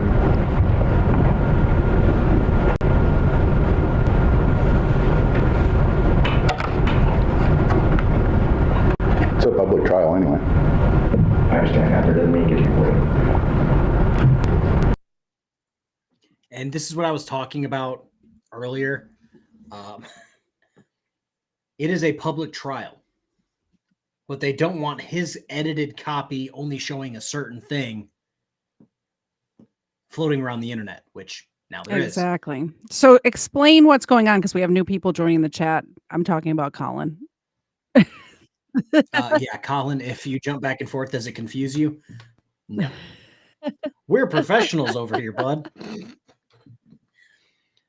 This is a sovereign citizen who we just watched. Let's jump back all the way to the beginning. We watched the Eric Martin debacle.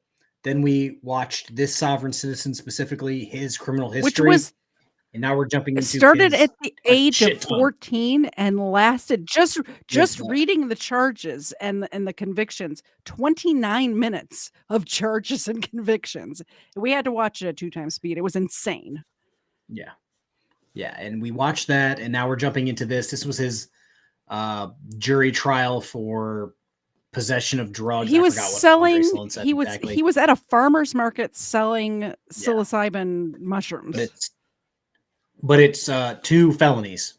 He's looking at 2 felonies, and he spoiled it he spoiled it himself by saying guilty, exclamation point, exclamation point, exclamation point. And then after this, it's him getting arrested a day later. So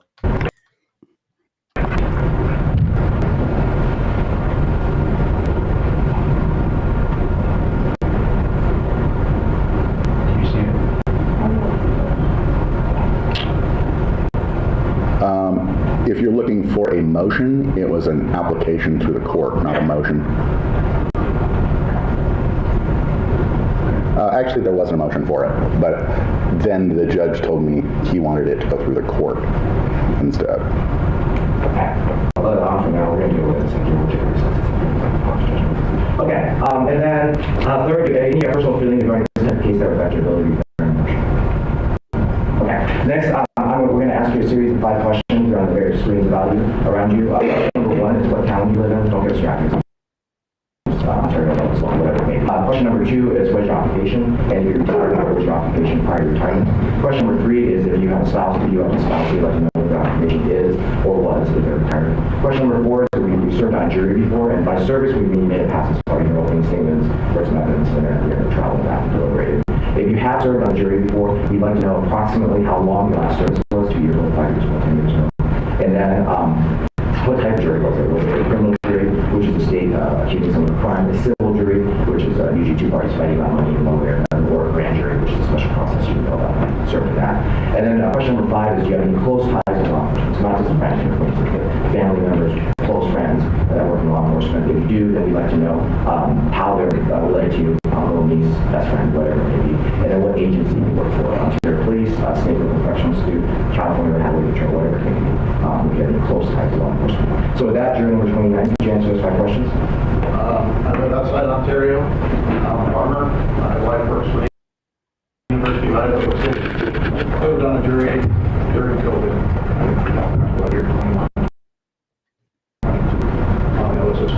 So the only thing I have a problem with, where he's recording every single juror as they're introducing themselves, it seems like, is the fact that he has a long history of violence, stalking people and violating protection orders. So it does seem a bit sketchy. I'm going to jump ahead a little bit because I don't think you guys want to hear the jury introduce themselves. I see. 79? You weren't threatened to be here? Let's go back a little bit. The sovereign citizen nonsense is beginning. Okay. To the entire panel. Boy, yes, I'm married. There we go. Wife's a nurse, I'm on jury, and my father is a law enforcement officer. Great, thank you. Jury 214. I live in Ontario. I'm a cleaning technician. I'm not married. I have not served on a jury. And I have a couple of cousins that the Napa Police Department. Thank you. Jury 83. I live in Ontario. I'm a veterinary assistant. I'm not married. I've never served on a jury. And my best friend is a Mount Airy County dispatcher. Thank you. Jury 297. Excuse me, I live in Ontario. I'm a retired registered nurse, married. My husband claims to be still working. He works as the jury. Jokes. I served on the grand jury here, I think, in 2018, and I have no ties to law enforcement. Great, thank you. The party will now ask each of you questions. The purpose of these questions is not to embarrass you, but determine your qualifications for this specific trial. Mr. Kennedy, Mr. Walker.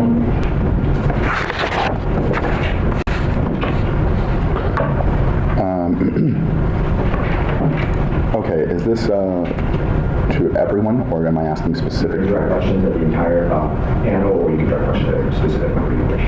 Okay. To the entire panel, then, have you been threatened to appear for jury service by the state? Did they make a threat of contempt of court against you in order to compel you to be here? And can we go through and get everyone's answer? You can ask it. I'm going to let you direct it how you want. If you want. Could we just start at 29 and do the same, and go through it the same as how the judge just went through it? So 29, is that you? Yeah. Have you been threatened to serve on a jury today with contempt of court? I think there's something on the paper, but I don't know. It's just a civil duty. You sign up when you... So could we limit these to yes or no answers? I'm not here. I'm allowing you, if you want to ask your 29, could you answer yes or no? Then I'm not part of this. This is you and the jury. Okay. Could you just answer yes or no? No, I don't consider it fair. Could you answer yes or no? I could. I'm just not going to. Like, isn't that always the case? You have no power here. I've never been called for jury duty, which is a shame because I'm really good at judging people. But I think it's funny. Neither one of us have, but we're just like, would you love to do it? I would love to attempt to do it. But like, the people who want it don't. Isn't that the thing? Is that you have to by law show up, and then you have to, like, if you don't want to do it, then you have to like say, oh, I'm a racist or whatever. Or, you know, whatever you say to get out of jury duty. I would not do that because A, I'm not a racist, and B, I want to serve on a jury. But I believe it is. I don't know if the charge is contempt of court, but I do know that you have to show up. Or you have to call the court and let them know, like, I'm disabled or I'm in the hospital or whatever it is, the reason you can't show up. You have to be excused. Yeah. So going one by one is kind of pointless. That's all I'm getting at, I guess. Let me see here. That statement got John out of jury duty Really? one time. That's odd. I didn't know people actually did that. I thought that was just like the joke. Like, once they're like, what's your job? Do you have any family in law enforcement? The defense attorney would be like, you can see your way out. I think I would get accepted as a jury. First of all, this YouTube thing is a hobby. It's not a job, right? Like, I have an actual job. My hobby is covering this exact person and making fun of him. But I don't see any reason why I wouldn't be asked to be on a jury, wanted. I don't know. I don't know how it works. I forgot what Eric Martin said in his, but his attorney or him were like, how do you feel about sovereign citizens? And it's just like, that's where you lose me. Like, you got me. I hate them. You got me. Oh, you weren't threatened with? No. Okay. 215? Okay. Is not a... That's not a threat? Okay. 212? Have you been threatened? Okay. So they didn't send you a flyer saying if you didn't show up, you'd be charged with contempt of court? I would point to the last person. Can't hear you. I would just point to the last person and say, ditto, and call it a day. Yeah. Yeah, same. Yeah, what they said. 207? It was stated that I don't feel threatened. So the answer is yes, you were threatened? it was stated, but I don't feel threatened. So if you're going with feeling, no. I see. 179? You weren't threatened to be here? Not even with contempt of court? I read it in the brochure. A brochure? Is that the jury flyer that you were sent? Where did the brochure come from? I'm sorry, could you repeat that? I read it. Okay. 44? You weren't threatened? No. Okay. 58? No. Okay. 142? No. I'm sorry? Sorry. I'm 177, or 277. Oh, you're 277? Okay. I have a hard time writing, so... 142 was excused and 277. I understand. 62, were you threatened to be here? Okay. 108? No. 252? No. 80? 74? Were these people sent a flyer that threatened contempt of court? The answer is on this flyer. This is a chance for the right director, Mr. Walker, one focus on that.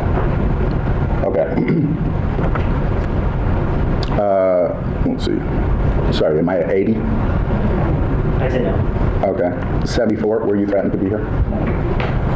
121, were you threatened to be here with contempt of court? I didn't say anything on the postcard about contempt of court. Okay. 24? No. You weren't threatened either. 21, were you threatened? No. 193? No. 140? No. 274? No. 297? Oh, no. And then 83? No. And then I'm sorry, I don't know what your number is. It's not 214? Oh, it is 214, and yours is something else. Okay, were you threatened to be here? Okay, 119? Sorry, what was your number? 173. Were you threatened to be here? No. And 318, were you threatened to be here? No. Okay. So, Your Honor, I was threatened when I served on a jury 2 years ago here. That didn't show up, then I would be contempt of court. Now, I find that disturbing because it's the state that's bringing these charges against me. And so, if the state is threatening my jurors, then I need to know about it. I think that document that was sent to jurors. Reason because he's so annoying. It's like, hey, he crossed the street and jaywalked, and they're just like, death penalty. Yeah. Well, he knows exactly what the notice says. So this is literally a waste of time, like Edward in the chat says. Literally just a waste of time. Yeah, like that's what he wanted to get, a very specific answer from the jury. And right off the bat, the first guy was just like, you can go fuck yourself, bud. Yeah, and that one lady is like, I got a notice, but I don't feel threatened by the government, you weirdo. If you feel threatened by the government, you're a little weird, buddy. Well, I mean, if you've been committing crimes since you were 14, I mean, yeah, then you probably feel a little threat from the government. If I got a anytime notice the in the mail, government looks at you sideways, like if I got a notice in the mail to either, I'm being subpoenaed as a witness or anything like that, you have to show up for jury. I don't feel threatened. Like it's just part of being part of a society. If you don't want to be part of the society, go somewhere else. And see, that's where sovereign citizens kind of kill me, because that's exactly it. Mm-hmm. Like you just said, we are a society. Yeah. If you choose not to be in our society, you can either go to prison, or you can get the fuck on. Go live in Antarctica. Yeah. It's fine. Well, don't say Antarctica, because that's just, everyone knows that's just an ice wall. They're going to try to climb the wall. They're going to scale the ice wall. Go to Antarctica, work on scaling the ice wall. Let me know how it goes. That's when you get dropped by the armed penguins with M4s. It's just like, yeah, this is what you have to do to have a society that functions. Mm-hmm. And then this guy is like, no, I don't want it to work like that. Yeah. It's like, okay, well then you can see your way out. Go live in the jungles of Venezuela by yourself. Oh, guess what? They have a society there too, and I guarantee you won't like their court system. I guarantee you won't like their jails. He wouldn't have been able to commit crime since 14. Yeah.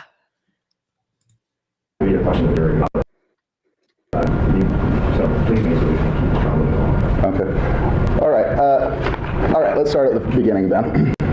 Juror 29. If the federal government creates a law that violates, if the federal or state government creates a law that violates any federally protected rights, then does that law apply? Laws apply to everybody, otherwise you have a breakdown of civilization. I'm asking specifically about something that violates a law of the United States. So say a law of the United States, like you have a right to, say, freedom of press, and yet when I come into court, people are saying, hey, you can't record. Then what I'm asking you is it lawful to uphold a law that violates a constitutional principle? If it's been passed into law, if it's been passed into law, it applies to everybody. So if it's law, everybody follows it. It doesn't matter if you don't think it's constitutional, you still have to follow it. Otherwise you get a breakdown in civil society. It's not even that you get a breakdown of society. Yep. That turning my camera on would help. It's not a breakdown of society. It's you're not the person who gets to decide yay or nay is a law constitutional. Exactly. The Supreme Court gets to do that. Yeah, exactly. Like last I checked, Kennedy Walker, no frauditor, no sovereign citizen are on the Supreme Court. Therefore, you can't go around saying this is unconstitutional. This is unconstitutional. Exactly. Especially with the filming thing. There are time, place, and manner restrictions on that. Not just only, because you think he thinks you should be able to record everywhere, and that's not the case. Not only are they not on the Supreme Court, they are not wise enough to become lawyers to even have a chance of being on the Supreme Court. He's got a business management degree, though. Watch out. Yeah. So do I. Do you know how many times I've used my business management degree in real life? Zero times. It was a waste of money. I have a degree. Now I'm a YouTuber. Yeah. I actually have a business management degree and a marketing degree. You know how many times I use those degrees? Zero. Yeah. Yeah. And okay, we're outside the record. So, Mr. Walker, I'm telling you because the stranger is already aware of this. Wait a minute. Did I just miss something? Maybe you should rewind it like 20 seconds. I feel like the jury was there, and then they weren't. It's a magic trick. And okay, we're outside the presence of the jury. So, Mr. Walker, I'm telling you because the stranger is already aware of this process. There are that list we gave you. There are 24 jurors. You will get the first strike. That means injury one strike. If you let me know who that is, you can. Holy shit! I don't know why it's hitting me just now. He's representing himself. That's amazing. That's what we like to see for entertainment value. Oh, yeah, for entertainment value. For those of you in the chat, I am not a lawyer, nor do I play one on TV. With that being said, don't represent yourself in court. Absolutely not. Just don't do it. Even lawyers don't. Lawyers don't represent themselves in court. Like lawyers get lawyers. People qualified to be their own attorney are like, nah, we're gonna pass this on. By the way, this is very suspiciously edited. To have a whole chunk two people just missing. Because it makes it, to me, seem like he did something wrong. Super sus. And didn't want to show it, because why else would it stop right in the middle? Exactly. Like, don't make no sense. Tell me that strike by either the juror number or the jury seat. As you can see on that sheet, we have this juror number one and then their actual number. So either one of those. Mr. Henninger will get the next strike, and we'll go back and forth. Each party will get 6 strikes, and then at the end of that, there'll be 12 jurors left, and those will be the final 12 jurors. So, Mr. Walker, who's your first strike?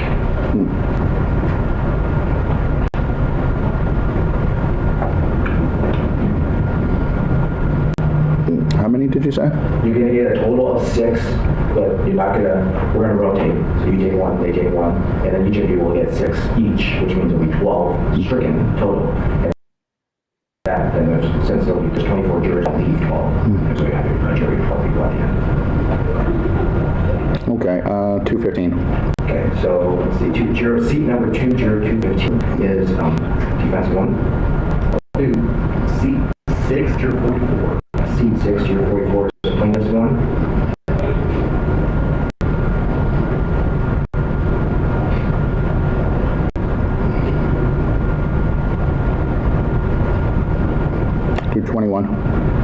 Could you say that again? 21, that's, I believe, juror number 16. 21. 16, juror 21, thank you. That is defense 2. Juror 207 to seat 4. Okay, seat 4, juror 207 is plaintiff's 2. 140. Okay, 140, seat 18 is defense 3. Seat 7, juror 58. Seat 7, juror 58 is plaintiff's 3.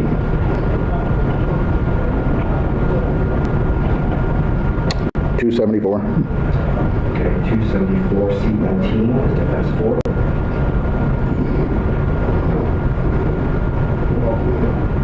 Juror 24, seat 15. Seat 4 is plaintiff's 4.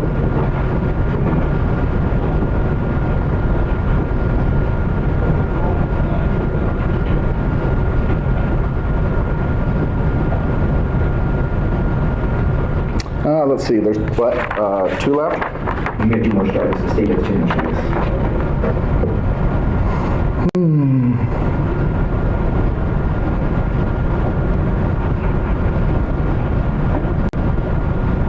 Uh, 252, juror 11. Okay, seat 11, juror 252 is defense 5. 62, seat 9. Seat 9, juror 62 is plaintiff's 5.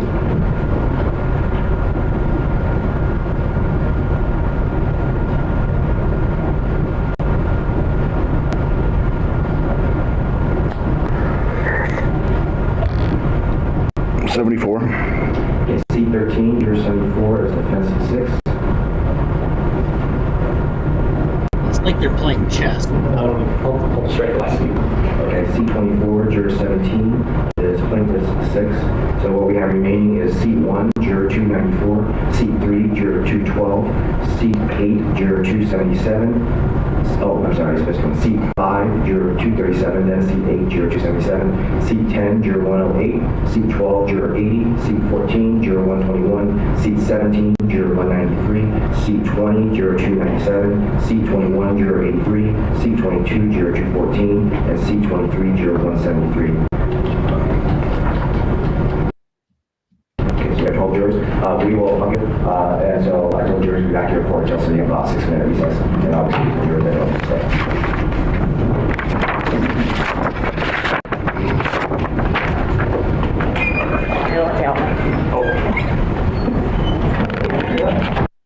If everybody can get out, all of them get out, and then the 12 people that aren't staying, please move to the back, have a seat in the back. The 12 people that are staying, please come back and sit in the seats so I can make sure I fall. There is no assigned seating. We'll be removing these chairs, but otherwise you stay anywhere you want in the box. You don't have to stay in the same seat throughout the trial or our procedure. So again, I call your number, you are presiding over this case. Juror 294, juror 212, juror 237, juror 27, juror 108, juror 80, juror 121, juror 193, juror 297, juror 83, juror 214, juror 173. Again, I called your number, you're the children out of the case. Let's try to exchange best we can.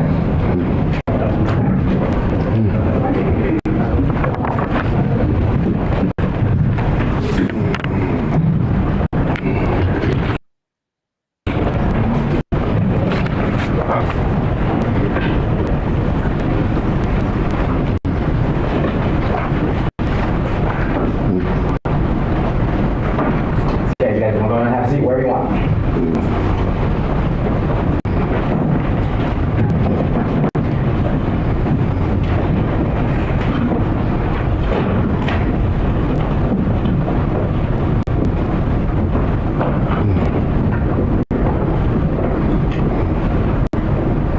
Okay, do you have 12 jurors? The rest of you, thank you for your service today. If you can leave your buttons by the door, have one. bad company. It was 2 drug charges that were felonies. Yeah. Okay.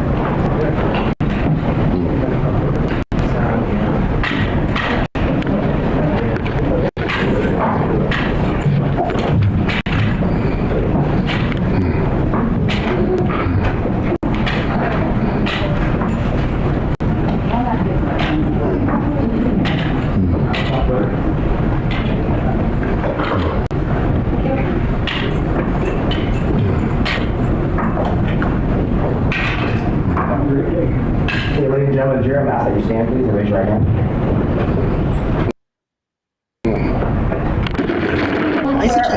You will well and truly try the matters and issue between the plaintiff and defendant, and a true verdict rendered according to the evidence given from the witness stand and the law is given by the court. Have a seat, ladies and gentlemen. In just a minute here, I'm going to excuse you to the jury room.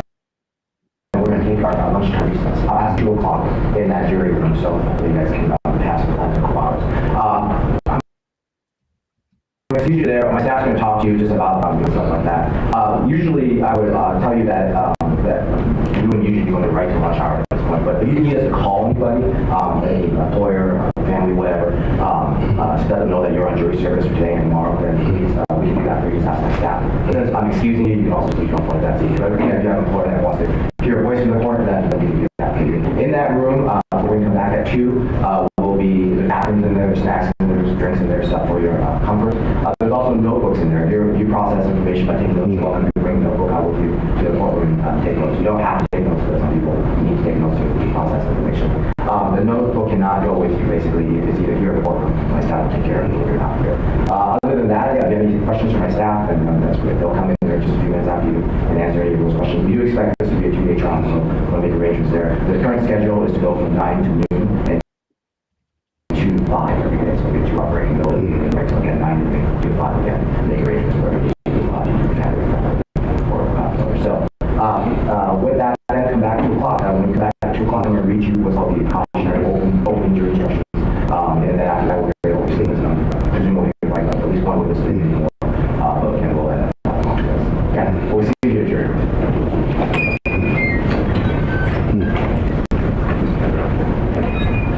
I'm so glad you put the subtitles because man, that guy's mumbly. Well, and then I don't know if you guys heard it. I know you guys commented. Let me pause it because I'm assuming he's going to say something. Why did he keep like moaning or grunting? Like every few seconds you'd hear, It's like, I don't know. Are you playing with yourself under the table? Like, you flicking the bean? What's going on? Like, fuck. Let's see here. I'm just laying it all out there now. I don't even. Hey, GE Swag. This my sock account, even though I'm like streaming in there typing. Yeah. Weird how that happens. Hands up. Say something, GE Swag. All right, this GE Swag. GE Swag. Everyone sees my hands right here. GE Swag. Say something. Say anything. Put a 1 in the chat, GE Swag. I just want it to be known. It is not me. My hands will be here. Put a 238.76 in the chat. Like Kennedy Walker. Do something, GE Swag. Just put it down. Put something.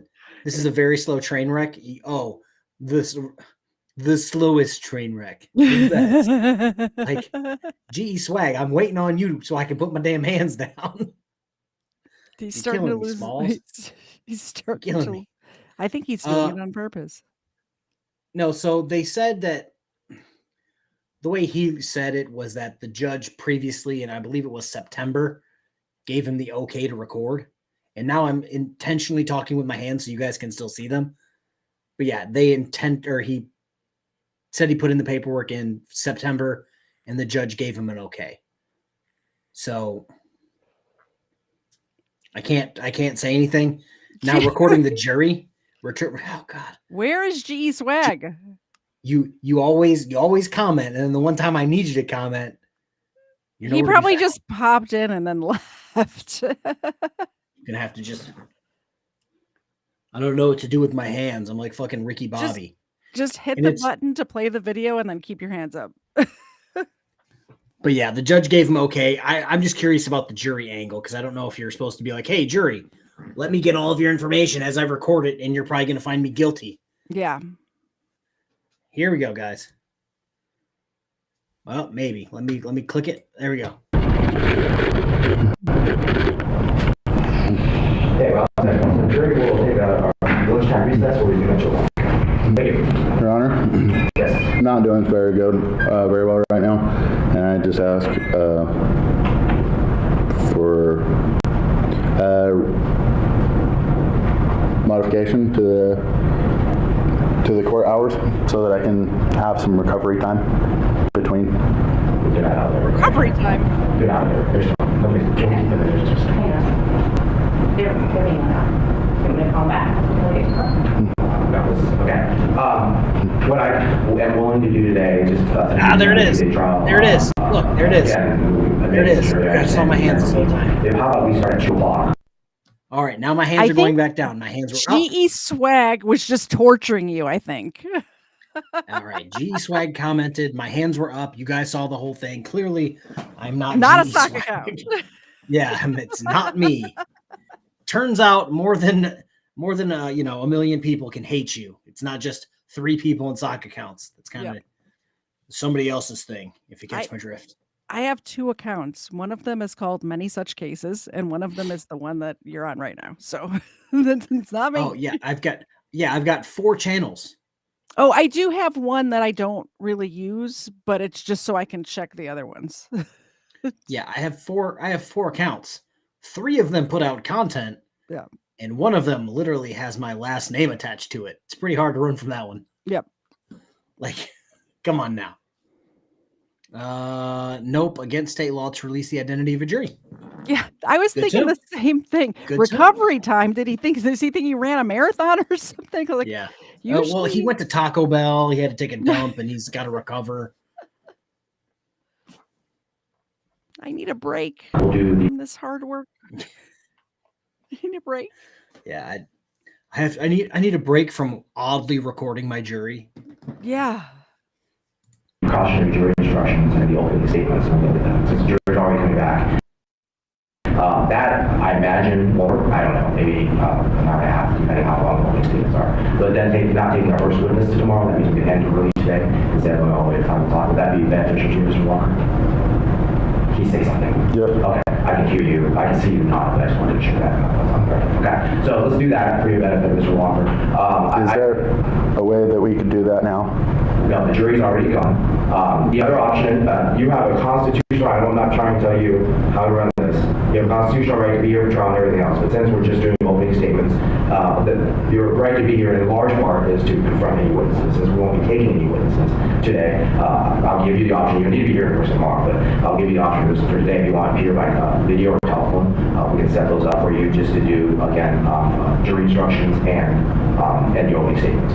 Yes. Is that something you want? Yeah, that would help. Okay, so can you tell me, just so my staff can be ready, are you planning on calling in at 2 o'clock? Yes. Okay, and that's just let me know that you should receive a call. And then, so we will do precautionary jury instructions, opening statements at 2 o'clock, and then we'll conclude for the day. I'm sure it's a 2-day trial no matter what, and I'm sure the jury will be happy for that to happen. So, and then I do need to let you know, we've checked our records. We had Judge Landis listen to the hearing on September 11th, and there has been no such order to grant recording, so I'm instructing not to record the proceedings. I needed to check those things. I didn't want to challenge you at the beginning, but that order has not been given. So you'll need to turn on the camera this afternoon. You won't be here, so on the camera. But the rest of the proceedings on camera. Okay. So, good. AJ for 2 doll hairs. Your fur babies look hungry.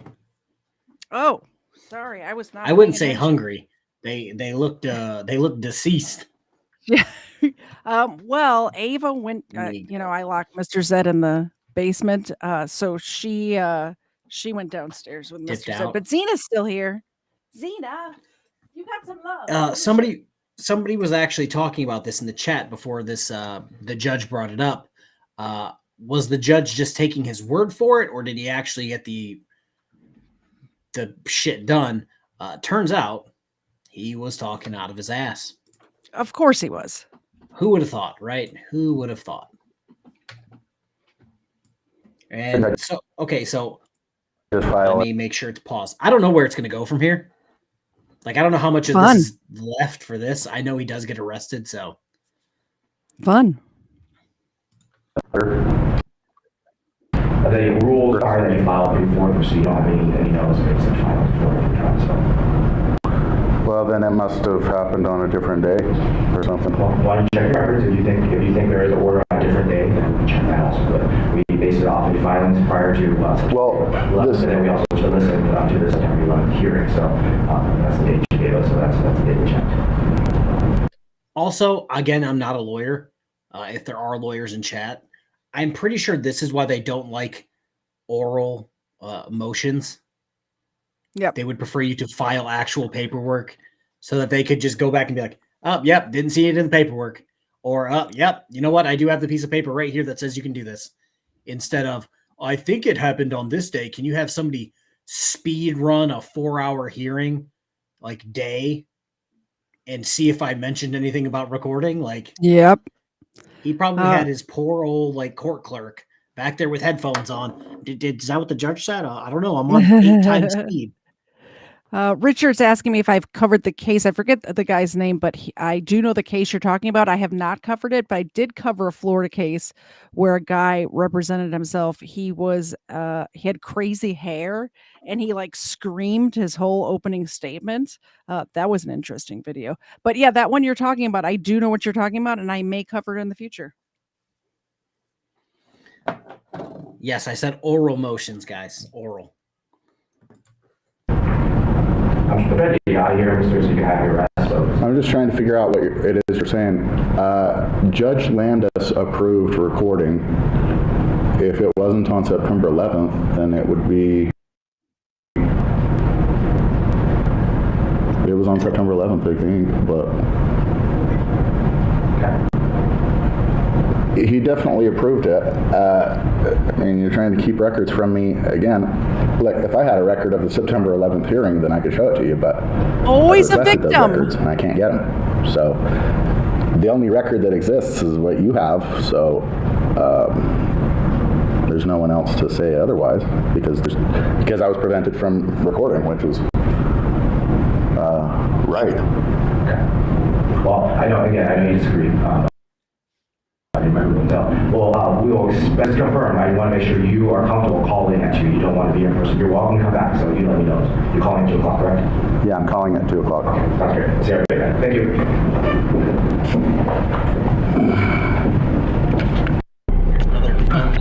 Okay. What was so that started off weird? He's already going. What was that panting? Holy cannoli! My man was flicking the bean moments from honestly. If we were not looking at his lap as that was happening, I really think that whoa. GE Swag coming in clutch. If you thought he made a lot of weird noises in court, wait till you hear him get arrested. Wow. Good. Thanks for coming, Vic P. We'll see you later. Bye. Have a good time. See you Sunday at 4:30 Eastern. Yeah, just to remind you guys, though, he did say something about 9/11. Just remember that I am a war dodger because I didn't sign up for the military right after 9/11 because I was 10. Just putting that out there, guys. Do I have pets? I have more pets than I can count. He has a zoo. Do I have any in my office? Zoo. Negative. Well, actually, Steve and the boys and girls. Yes, Ed made a comment. I can sex fish, but I will not be sexting fish. That's good. Good to hear. If you catch my drift. I'm glad you clarified. Ed said something, and I'm like, sexing fish? I'm calling PETA, and I'm like, no, I can sex them. I'm not sexting them. But yeah, here we go with this bullshit. Hello? Hello, Deputy Red Sheriff's Office. Hi. Kenneth Walker? I don't answer questions. Huh? I don't answer questions. I'm sorry, I can't hear you with the traffic going by. I don't answer questions. What do you need? Okay, well, I know that you're Kenneth, and I need you to step out of the vehicle. You're under arrest. You have a warrant for your arrest. For what? I just left court. It's an extraditable warrant out of Idaho. And I see you're recording. I'm recording too, just to let you know. I just barely left court, and I didn't identify. To our attention. And you're saying I have a warrant out of Idaho? Yes, that's what I'm being advised. So I gotta step out and I'm under arrest? Is that what it is?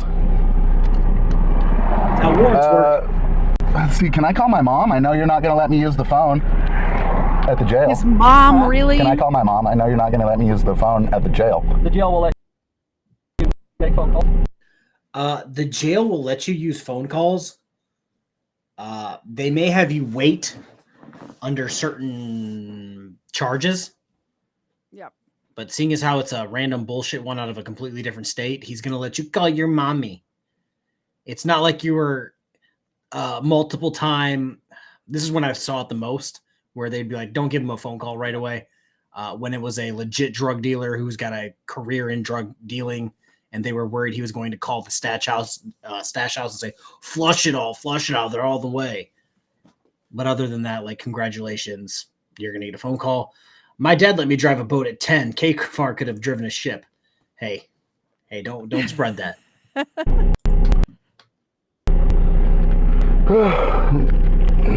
see. Can I speak with your supervisor? Oh, is there a reason why?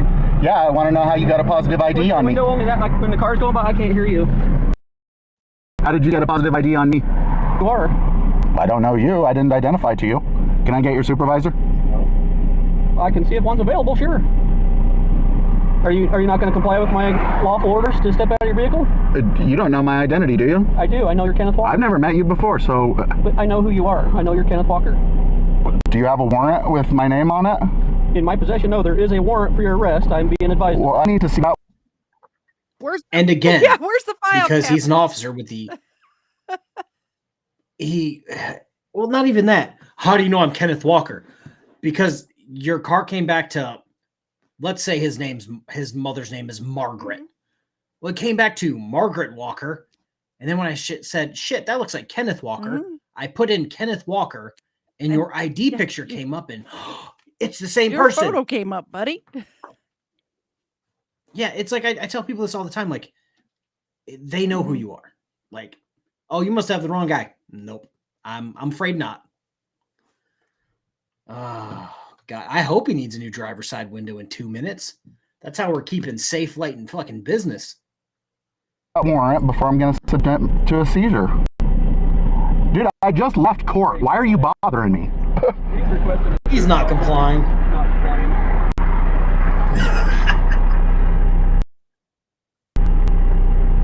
That mustache tells us all we need to know.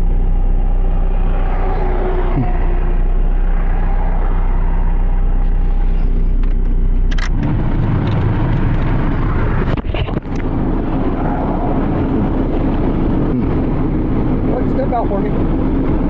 Do you have a warrant to seize me? Yes, there's a warrant for your arrest. Well, tell me it. Well, in this situation, I don't have to show you the warrant. It'll be provided to station. Well, you didn't use... Who do you want to step out? Kenneth Walker. That's not me. Oh, it's not, huh? So are you going to give me false info? No, you're giving Do you me have a false twin info. brother? I don't know you. I know you are Kenneth Walker. That's not me. Oh, you're not Kenneth Walker. Okay, cool. New charges.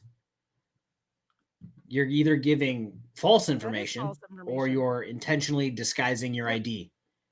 It's like, which one is it? Dude, I wish this guy pulled out one of those on the side of the road fingerprint things that they have.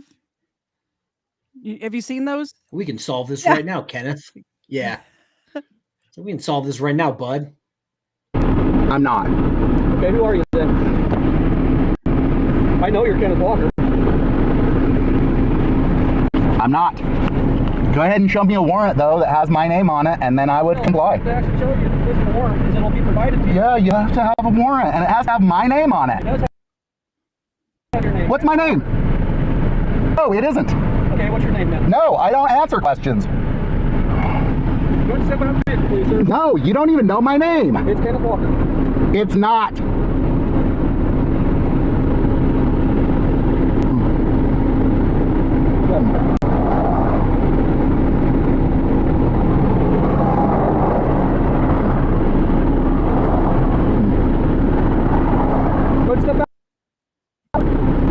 Who? Yeah, you were under. But that's not my name. Okay, what's your name then? I don't answer questions. Am I free to go? Am I free to go? No, you're not free to go. Why? I told you you're under arrest. You are arresting someone named Kenneth Walker. Okay, then provide your ID then. I don't need to prove anything to you. Lawful traffic stop. Your vehicle's not registered. A seizure. I know who you are. Which you need a I warrant. know your name is Kenneth Walker. It's not. It's not, dude. I'm telling you. All right, well then identify yourself if it's not. Well, if your name isn't Kenneth Walker, then provide ID. I don't need to prove anything. You need to prove you have a right to seize me. Yes, there's a warrant for your arrest. Apparently not. I know who you are. You apparently don't, because that's not my name. What's your name then? I don't answer questions. Am I free to go? What an idiot. Apparently I have no battery. You are under. He's getting, his name's Kennedy, not Kenneth. And it's like, bro, get out of the car. It's like if somebody were going to come up to me and say, is your name KTZed? I said, no, it's not. Is your name KTZed? No, it's not. My name's Catherine. So, yeah. I know you're talking about me. Like, that's, you know. Like, I know who you are. Get out of the car. Yeah. Arrest. I've already stated that. You don't even know who I am. Kenneth Walker. No, I'm not. What's your name then? I don't answer questions. Am I free to go? Huh? I don't answer questions. Am I free to go? No, you are not free to go. Well, what's my... That's not my name. All right, well, you're dude, what is he we doing? figure out who you are. Please don't get in... Step out of the vehicle. Please don't interfere, dude. Step out of the vehicle. Please don't interfere. Step out of the vehicle. Do not resist. Do not resist. Step out. You are under arrest.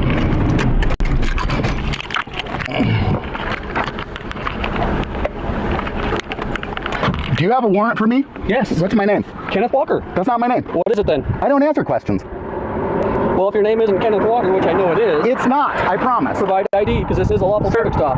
Can I speak to a supervisor? This guy is accusing me of being someone I'm not. So, as of right now, it's a lawful traffic stop. Failure to provide ID is also a crime in Oregon. No, that's a seizure. That's a search or a seizure of my identity. Lawful traffic stop. You don't have plates in the vehicle. Stop means seizure.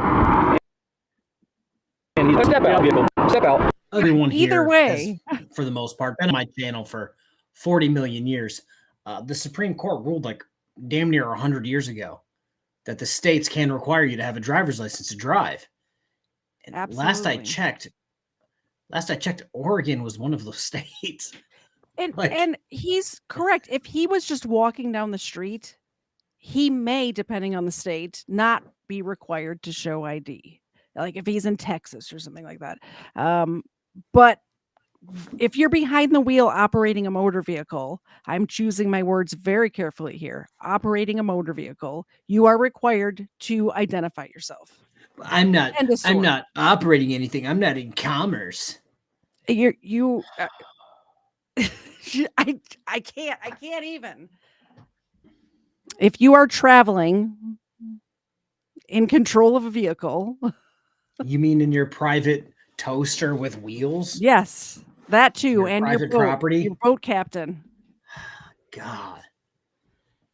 I hate it. I hate it so much. Hold on. I'm injured. Hold on. Vehicle. I'm disabled. Okay? Now hold on. We're not going to hurt you. We know you're disabled. I was going to say we can tell by the way you're talking that you're disabled. We get it. We can tell you're mentally disabled, bud. I've seen you sit in that recliner like a fucking recliner potato. One of my fans said that in your to the person that we were talking to yesterday. And that cracked me up so much. We can tell by the way you're chatting that you're disabled. Yeah, it's like do better, bud. It's one of those things that you really don't need to tell the officers. They know. Well, you're seizing me without a warrant, and you don't know my name. What's my name? Kenneth Walker. No, it isn't. What is it then? I don't answer questions. If you're saying your name isn't Kenneth Walker, which I know it is, it'd be simple to prove otherwise if you have a lawful ID saying that it isn't. I don't need to prove anything to you. You need proof that you've got reason to bother me. You have my name then. Kenneth Walker. No, it isn't. Step up. Come on. Dude, it's not my name. Hold on a second. Say my name. That's not my name. I was just in the courtroom with you. It is your name. No, it isn't. Let me just see the warrant.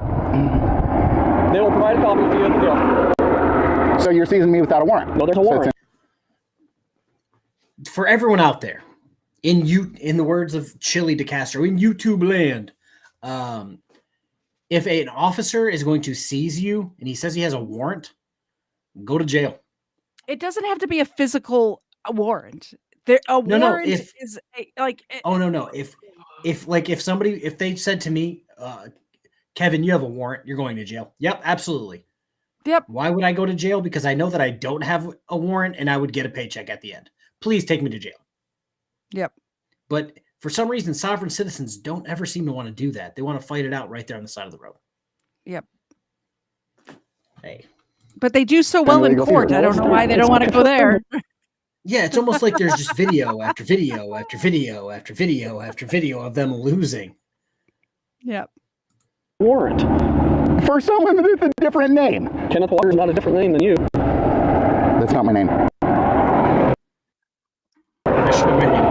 Step up. Can I speak with... Yeah, when he gets here, but it'll be in the back of my car. I want to not be seized unless you have a warrant for me. There is a warrant. I'm not going to keep... Dude, you don't even know my name. How is there a warrant if you don't even... Hold on a second. Step up. I'm hurt. Then step up. I'm hurt. Then I'll help you up. Grab my hand. Come on. Here, just get out of the way. Jeez. Yeah, I don't have anything. Okay. All right. You gotta hold on to both.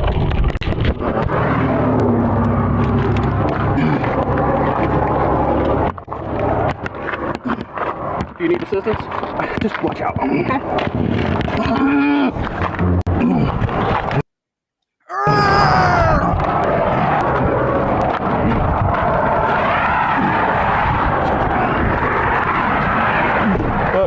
Careful.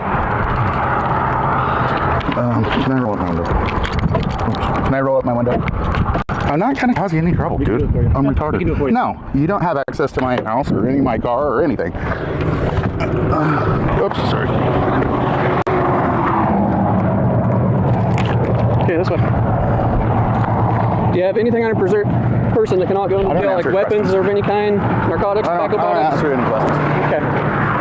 Just to let you know, if you do have any of those items, I don't answer questions, and you don't even have my name. I'm not asking you something, I'm telling you. I'm informing you of something, okay? If you have something under your possession that is not allowed in the jail, such as weapons, narcotics, anything like that, tobacco products, it's considered contraband. Right here. So, you said you're injured and have disability. Can your hands go behind your back?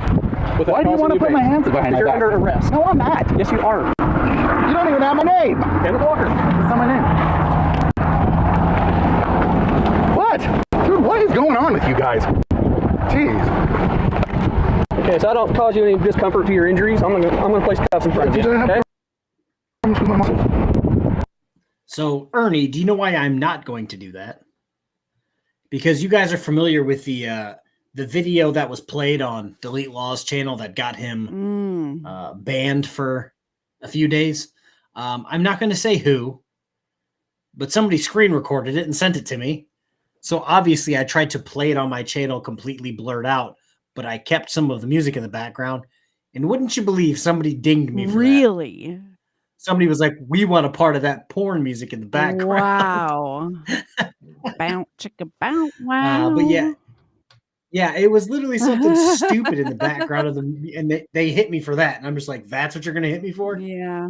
And for Kennedy Walker's sake, a pre-tow inventory of your vehicle is completely constitutional. So they're probably going to find some, I don't know, mushrooms, your ID. Yeah, I wouldn't put it past him. Yeah, you're going to find an ID, a receipt, a bill, some mail, something with your name on it, and be like, oh shit, we found this during the inventory. Darn. Oh yeah, Ernie, they tried to get me good for that. Yeah. Okay. So that's why I'm gonna place these in front of you. Okay.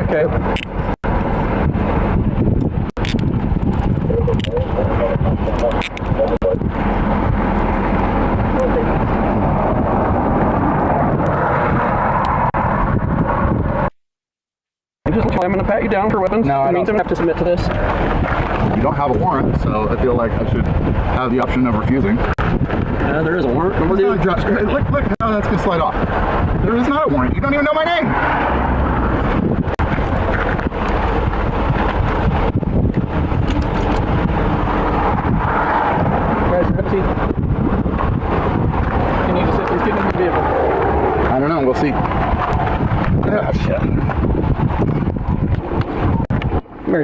custody.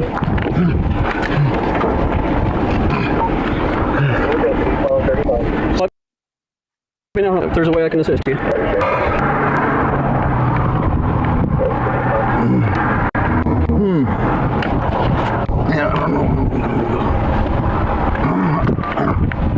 Would you like us to peg on the other side and grab your belt and help slide you in? No, that didn't work last time. Is there any way we can help you?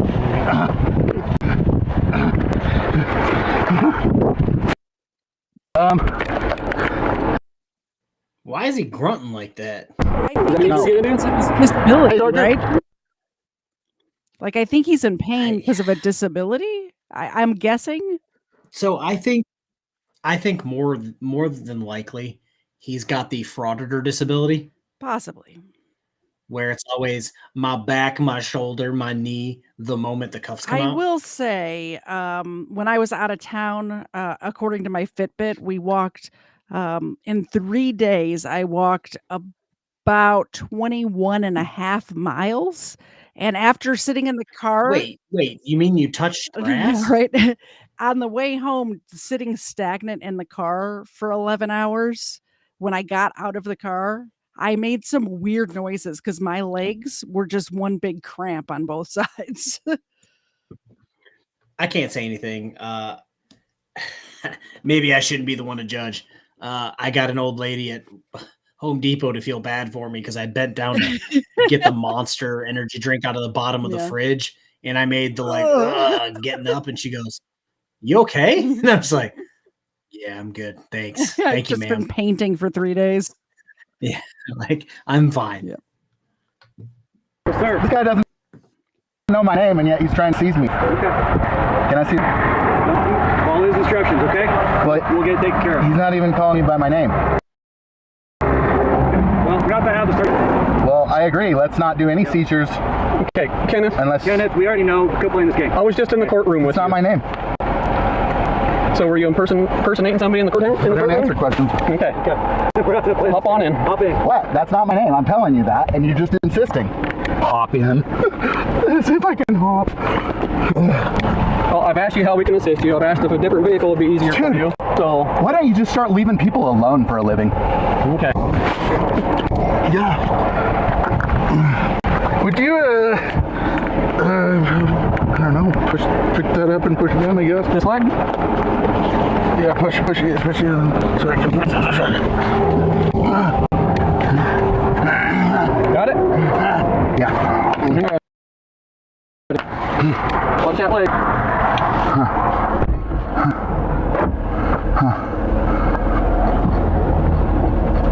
Mm-hmm. 172 till 97. 47. Oh, it's okay. Maybe his kink is cops.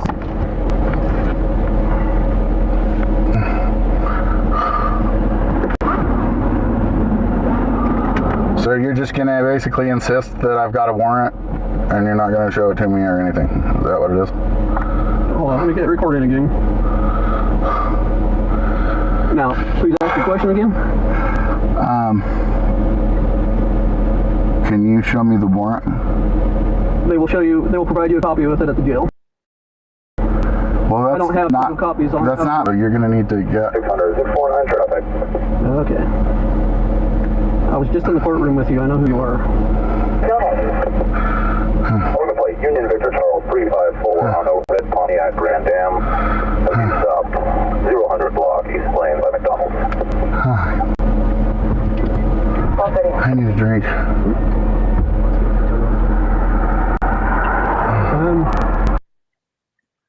You want to know what the cool thing is about not being arrested? I can drink whenever I want. Like, yep. Not thirsty at all. Yeah, rumor has it, guys, he's borrowing the officer's nightstick. He's keeping it in his prison wallet. That's what all the sounds are. There you go. Keep that in your mind while you're thinking of the fat guy in his cool outfit from last night. Disgusting. Bang. No, my mom will come and pick it up. Is it injured? Why are you guys trying to steal my shit all the time? You trying to steal your stuff? Whose vehicle are you even trying to tow?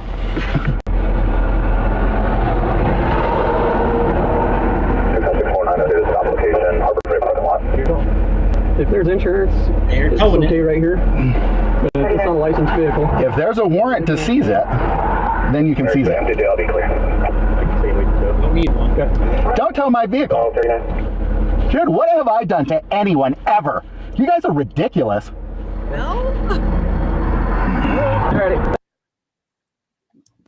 What have I done to anyone? We just caught a glimpse of your criminal history. There's some. I was going to say there's child abuse, domestic. Like the better question is, who haven't you done something to? I'm pretty sure those 20 burglaries, those 20 people were pissed. I get it. Okay, again. That's easy, dude.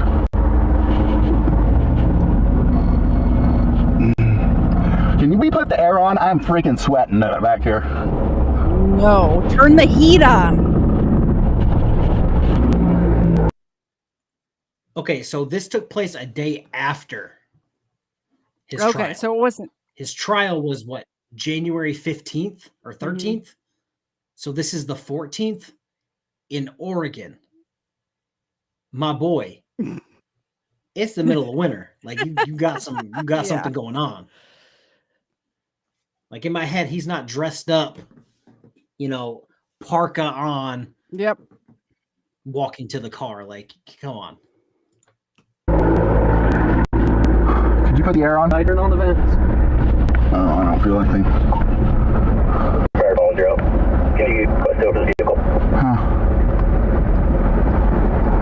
Confirm you want a non-preference tow.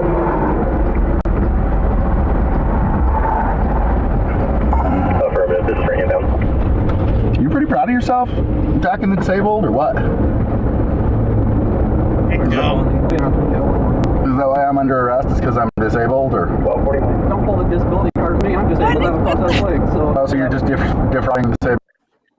The second person in 2 days, you're picking on me because I'm disabled. Did you not hear what the officer responded with? No, what did he say? The officer says, "I'm disabled as well. I have a prosthetic leg." Oh my goodness. Hey, I take your disability and raise you with, I only have one leg. Yeah, wow. When in doubt, okay, guys, I'm going to tell you what. If you pull the I'm disabled card after losing a verbal battle or a battle of wits, you lost. Absolutely, you lost. I don't care if you're Kennedy Walker or one of the hyenas. You lost. Hold the L. It's ridiculous. God, well, that's dope that they let an officer. Oh my God, that reminds me. A guy named, it was something Patriot. He was a frauditor. He was recording a traffic stop, and then he himself didn't have his shit registered and all that nonsense. One of the officers there only had one arm, and the other arm was a prosthetic arm. And I'm just like, oh shit. I remember watching a body cam. It was a while ago, but I want to say it was a guy on a bike, and he crashed the bike, and the officer had one leg, had like one of the, poor little tink legs, like the little boomerang legs, and chased him down. Like chased this perfectly able-bodied man down with his prosthetic leg. It was amazing. How would you feel? I know. You get up and you turn around, and you're like, oh, I mean, I'm the worst. I'm the worst getaway person ever. Maybe that prosthetic leg gave him an unfair advantage. We don't know. To be fair. Okay. So I actually know a ton about this topic, but I'm not going to go into it. Sometimes it does, sometimes it doesn't, especially the Blade. Look up Blade Runner, not the movie. I know all about Oscar Pistorius. Yeah. That's another one I need to cover on my channel. I did track, and we ran the same, obviously not together, but we ran the same event. Yeah. And I'm like, I wonder if I could beat a guy with no legs. I don't know. It's an unfair advantage. And that's why they kept him out of like the regular Olympics, even though he was technically fast. He was in the regular Olympics though, and there was a big ordeal about it. And I just want to say, like, I don't think Kennedy Walker could get away from this cop with a prosthetic leg. Absolutely even not. if it was like an old timey like wooden leg, a peg. He's got a pirate peg leg. Yeah, he'd still catch Kennedy Walker. Yep. Disability. I'm missing him. Oh, really? So you seem able to work to me. Yeah, I am able to work. So then you're not disabled.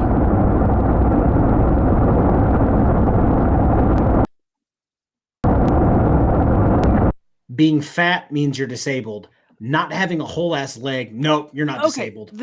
What? This drives me nuts. The people who have something wrong with them, who are disabled, who dwell on the disability and only think of all the things that they can't do, just mainly because I have somebody very close to me in my life who is confined to a wheelchair, not just a wheelchair, but one of those ones that you have to use the little button. He's got use of like one hand. And I'm telling you what, this dude does stuff. This dude gets out. He does stuff as much as possible. He focuses on what he can do. So I'm disabled. Why are you picking on me? I'm disabled. Go after yourself. This is a perfect example. You got Kennedy Walker sitting on his recliner, getting slowly eaten by it. He's like, "Oh, poor me." And this other officer's like, "Well, I still think I could do the job with one leg. Let me just keep doing it with a prosthetic." But because he wants to do that, oh, he's not disabled. Ridiculous.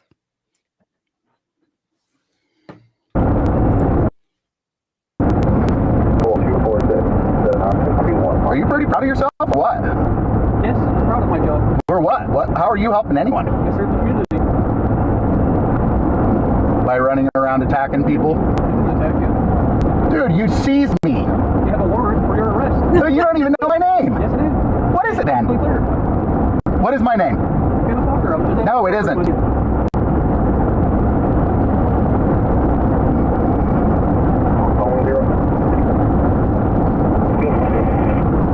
Stealing my car.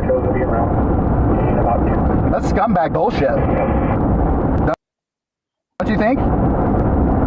To just steal my property. What are you talking about? You're taking my car, aren't you?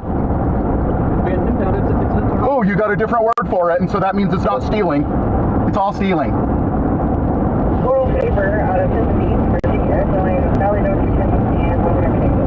Can't you just call them and have the warrant sent to your computer? What do you mean, no?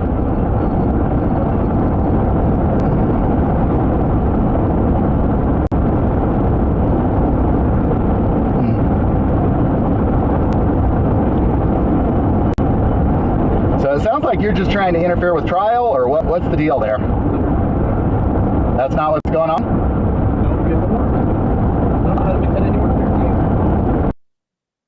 It's not clear at all. You don't even know what my name is. Sorry that I keep pausing it, but there's two circumstances right now with this warrant. Either the judge just signed it and it's still a paper copy, not in the system, or you look up Kennedy Walker and it literally shows a red notice, what the charge was and where it's out of. Yep. And if you keep saying, "Oh, show me the warrant," they're not going to pull up the warrant on the computer and be like, "Yeah, lean in here while you're making all your fucking noises." While the officer is driving down the highway, he wants him to whip out his laptop and show him the warrant. Give me a break, buddy. Yeah, it's like you calm down. Like you don't know what you're. This is one of the things that I hate is that they play this nonsense card. Yep. If I were the officer, I would disengage. Stop talking. Just stop talking to him. Oh yeah, if I was the officer, I would use my Fifth Amendment right to shut the fuck up. Like, what was that one that body cam we watched the other day where the guy wouldn't shut up in the back seat and the officer says to the other officer, "Oh, I muted him in my mind 10 minutes ago." He needs to mute him in his mind. Yeah, he's adding nothing of value to their go like back and forth. Exactly. So were you impersonating Kenneth Walker's courtroom? No. Why the hell would I do that?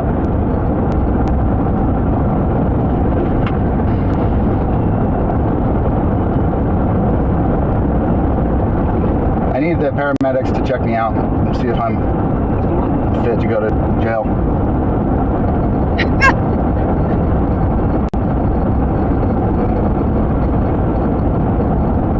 Did you hear me? Yeah, what's going on?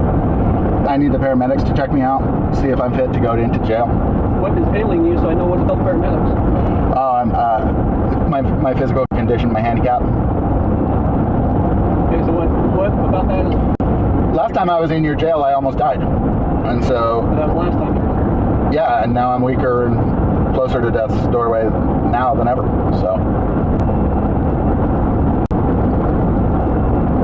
All of us are closer to death now than we were yesterday. Can you just get the paramedics there? All of us. I was just about to say that. Well, you haven't paused. Well, you haven't paused. When you do intakes, isn't there a nurse or something that checks them out? Isn't there somebody in the jail that checks? Or is that just prison? I worked at a police department that had a jail. Okay. Some places, like I know, because JJ was here earlier, I know his jail has nurses. Okay. Where I thought so. Basically where they're taking this guy, they're gonna book him, hold him in there. Like, I don't want to say where I worked was like a bigger facility. We had 10 cells in the back and 3 in the front. It was like the drunk tank, the female drunk tank, and a juvenile cell that we used as a bad person cell. But unless they got fucked up fighting us or ate drugs or something wild, we would call the paramedics. Otherwise, it was just, here's a blanket, here's a sandwich, hang out till the morning. There you go. My handicap. No, my physical handicap.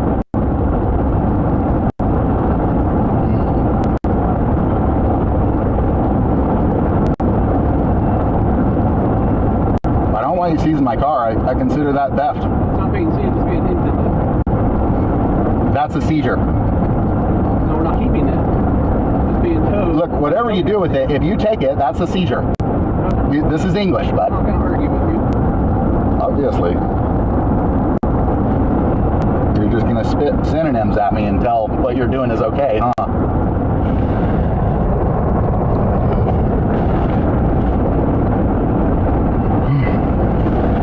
I'm telling you, you don't even know who you're talking to. No!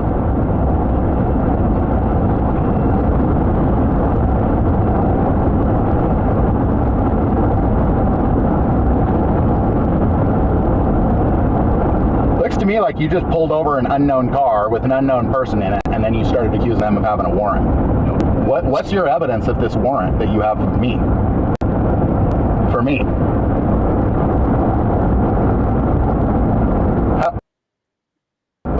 Seriously?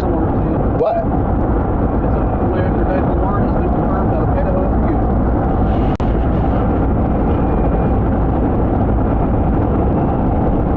You don't even know my name, so how?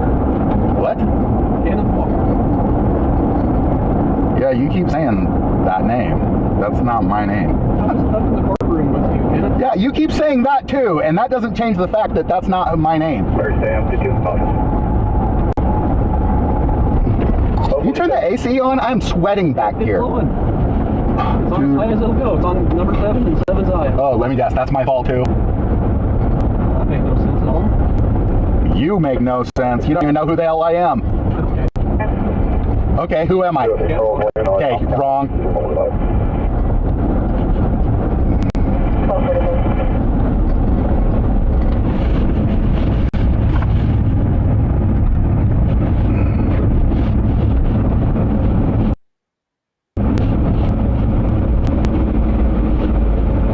So then, how do you think that you have proof if you don't even know who I am?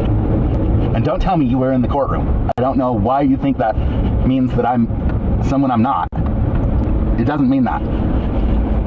Being in the courtroom with you doesn't... No. Why do you want to arrest people that go to court anyway? Isn't that kind of pointless?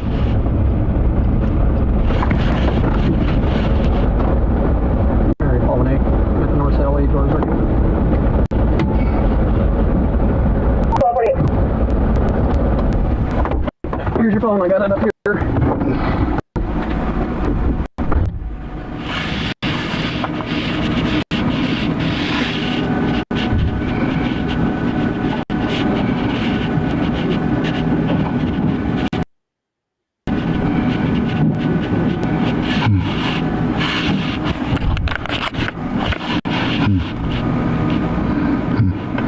let me out? It's hot in here.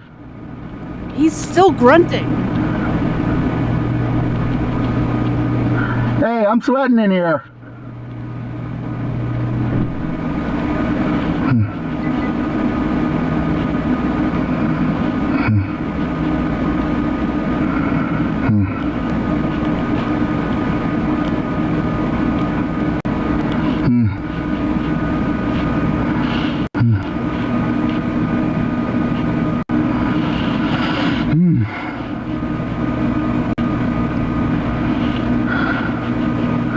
Hey, could you let me out? It's hot in here. And it's going to be freezing in there. These people are something else.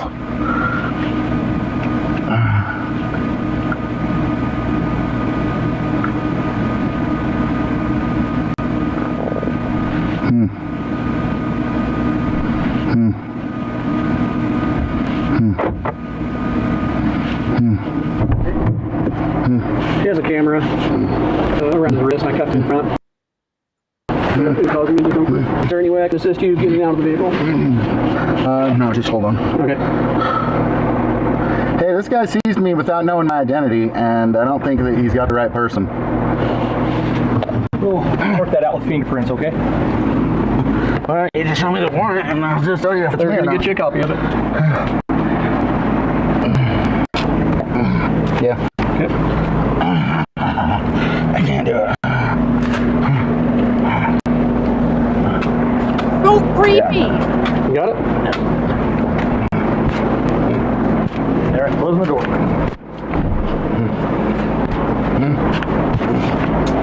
I need a wheelchair. Okay. Get you that after we get in here. If we need to wheel you somewhere. Honestly, it would help if I could get one right now. Well, we'll get you in here because you're going to be on your feet while I pat you down. So take your time if you need to. Yeah, right, here you go, wheelchair. I've already been working my ass off, so I'm not doing great. Can we fit it right here? No, we have to be inside our secure facility. We're doing the pat. Take your time. Turn my hands up. Take your time.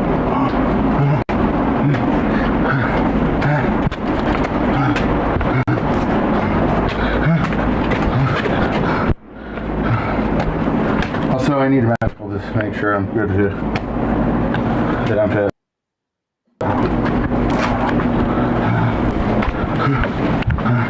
Okay, we're going to come just right to here.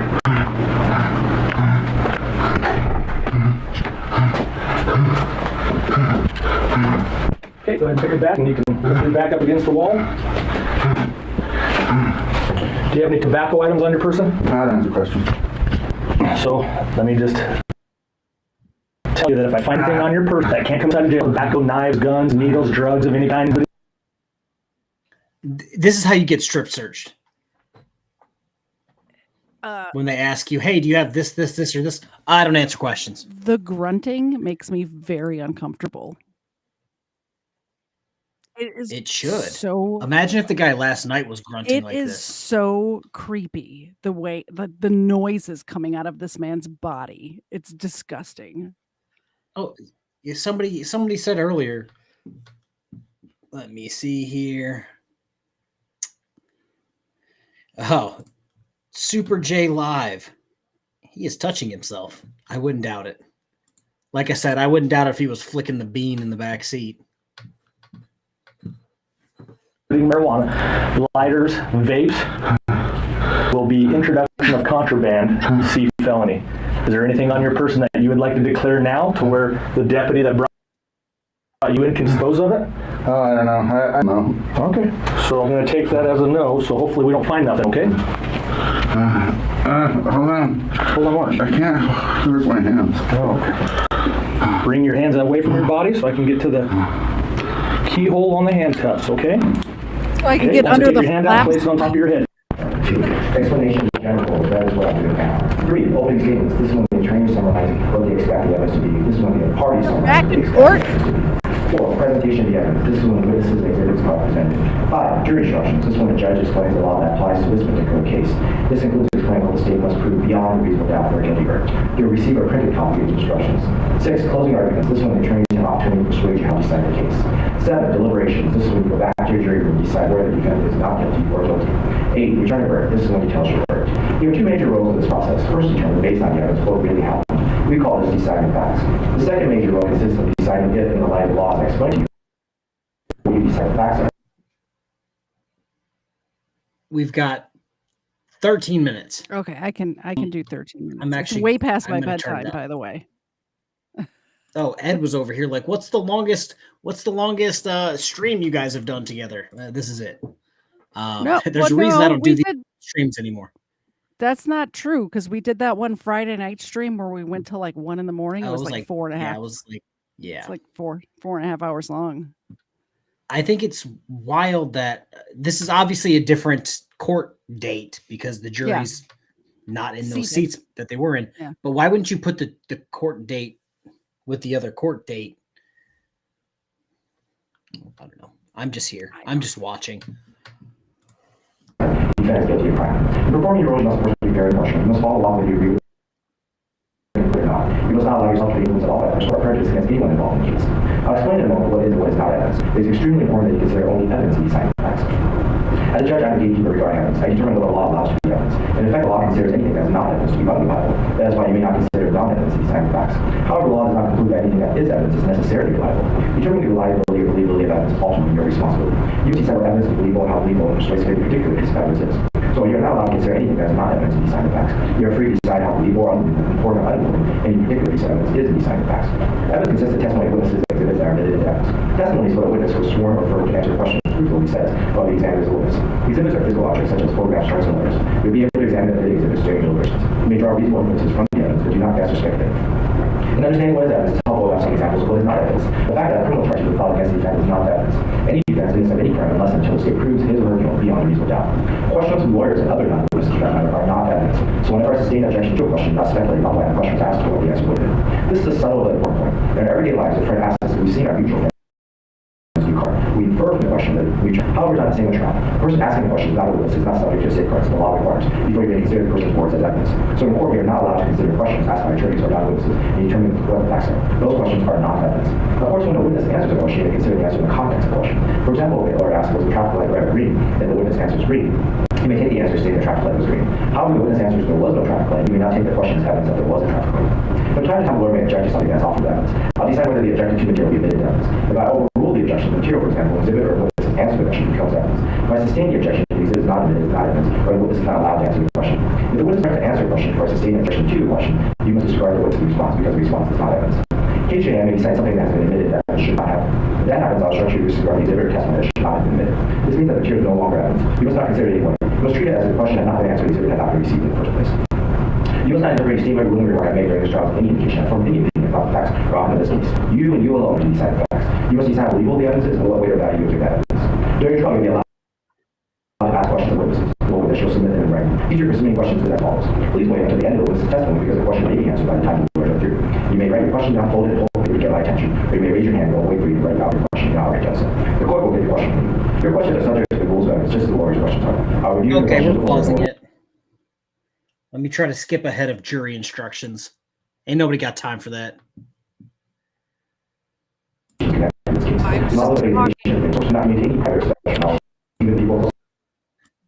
Did you say you were just talking because you were muted? I was. I'm going to give the dog a milk bone. She needs one. Fumble in the bag. There you go. Sorry, guys. She thought she was going to get a pleasant night's sleep. Till I messed it up. Nope. All right, she got it. All right, let's do it. Nope, she lives for this. Yeah. All right.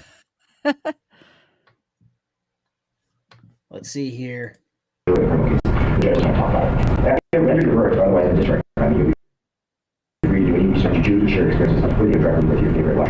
Okay, not yet. Public going, customers showing up, people setting booths. The defendant goes to her and asks her if she's the place, asks her if KTZed is magic mushroom. And back and forth exchange too, and she clarifies magic mushrooms and it comes out that it's psilocybin. And she lets him know that no, you can't do that here. She'll also tells him that you're free to go anywhere else you want and try to sell them, but not here. The market, you need to fill out a form, pay a fee, and to get a booth like everybody else. So it's a brief exchange, and he does walk away. She'll testify that she does see him approaching people, trying to peddle his medical insurance to them. Law enforcement are alerted. We'll hear from Sergeant John Espel, who's since retired, but at the time he was Sergeant in the Ontario Police Department. He'll tell you about his exchange with him. First, he'll tell you about what the evidence he sees. He sees the defendant sitting near White Dodge. Dear Lord, this is the most specific super chat I've ever seen. Bad Company super chatted $2.79. I'm assuming Canadian. I think that is here, dog. Thank you so much. I appreciate it. $2.79. KFARR appreciates it. Zena very much appreciate. Look at the side eye she's giving us right now. Hey, Zena, you want this milk bone? There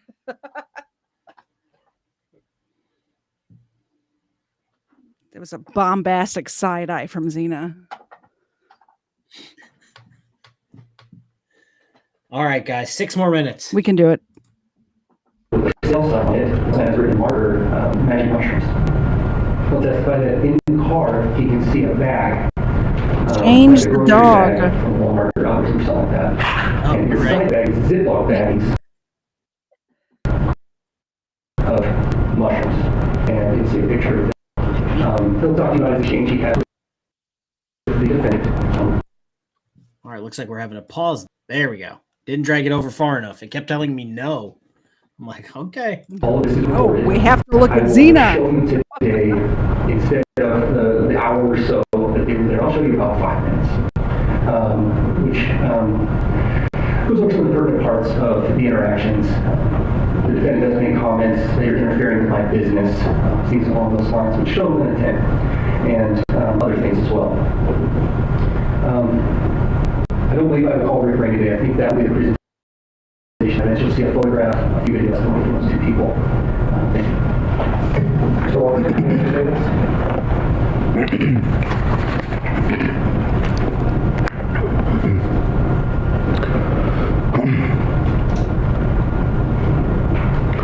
This case is about justice, constitutional protections, and the abuse of power by a system that no longer respects its own laws. The government has the burden of proof, and they cannot meet that. Corpus delicti is what a crime is. And what it means is the body of the crime. So if we see a body that's been killed, we can maybe assume there might have been a murder. Well, the same can't be said for property crimes at all, because there is no injured party. No one can demonstrate harm. We can't even be sure that we're talking about a violation of anyone, because there's no one willing to stand up. I'm the victim. Are you The Supremacy kidding Clause, me Article right 6, now? ensures the federal protections and rights guaranteed by the Constitution override any. No, this is their argument. When I was talking about the no victim, no crime nonsense, they think as long as there's no victim, there can't be a crime. About property damage. Somebody owns that property, whether it's the state, which means everybody owns it, or it's my personal property. There is a victim. There is a monetary loss to whatever the heck you damaged. Sorry, I don't mean to yell. I know I'm preaching to the choir right now. I get it, but it's just it's so troublesome. Yeah, Jim, it was pro se. Yeah, that's the thing that I kind of get when Mears speaks about his many, because of course GE Swag, I believe, posted it. You mean you posted it yourself? Yeah, even though my hands were up and GE Swag still typed. I'm really that good, apparently. We all know about Mears' 2 convictions for drunk driving, but apparently he admitted he drives drunk all the time. But there's only 2 convictions, and it's like, okay, and cool. It's not even that he admitted it. He was like bragging about it. It seemed like he was like proud of It's himself. The same thing with what? Sovereign citizens make that argument too. It's like, well, I drove drunk and didn't hurt anybody, therefore it should be legal. And it's like, no. Good luck making that argument outside of your Good echo luck chamber. making that argument to anybody who's ever lost anybody or been injured by a drunk driver. I've been hit by a drunk driver. One of my very close friends almost died. The driver did die because the kid was driving drunk. He killed himself. Yeah, Granite Beast has the same argument. Well, I don't have a victim, so there can't be a crime. Even dipshit Daryl Brooks tried to use that in court after he killed everyone. He said, "Well, they can't stand up and say that they're the victim. I can't face my accusers because you killed them." That's why the state. That's why it was the state versus Daryl Brooks, because the state was bringing the charges on their behalf, and he had a problem with that. It's just like, I think I'm a little bit hangry because I'm like yelling into the mic now. This is just so it makes me so angry. Their arguments have no merit and are based in Fantasyland. Say law or policy that conflicts with them. So this has something to do with, every part of this case. The prosecution claims that they've got evidence. Well, I don't have a search warrant for any of these searches that the prosecutor is talking about. We follow where the judge is required to make a judgment call about whether there's going to be a search. That didn't happen. Any evidence, video or anything else, it's not admissible. It was not seized with a warrant. That warrant needs to come with a sworn statement, and it must include damages so that we can be sure that it's not someone's political or someone's religion. I also believe they said it was like in a grocery bag in his car, and the officer saw it, you would be able to claim. Why am I drawing a blank on what it's called? Plain view. Plain view. He is also making an argument that should be made to the judge outside of the presence of the jury to whether evidence should be admitted or not to the jury. Guess what? If I'm on a jury, I want to see all of the evidence, whether it gets admitted or not. So making this argument is not doing him any favors at all. No, and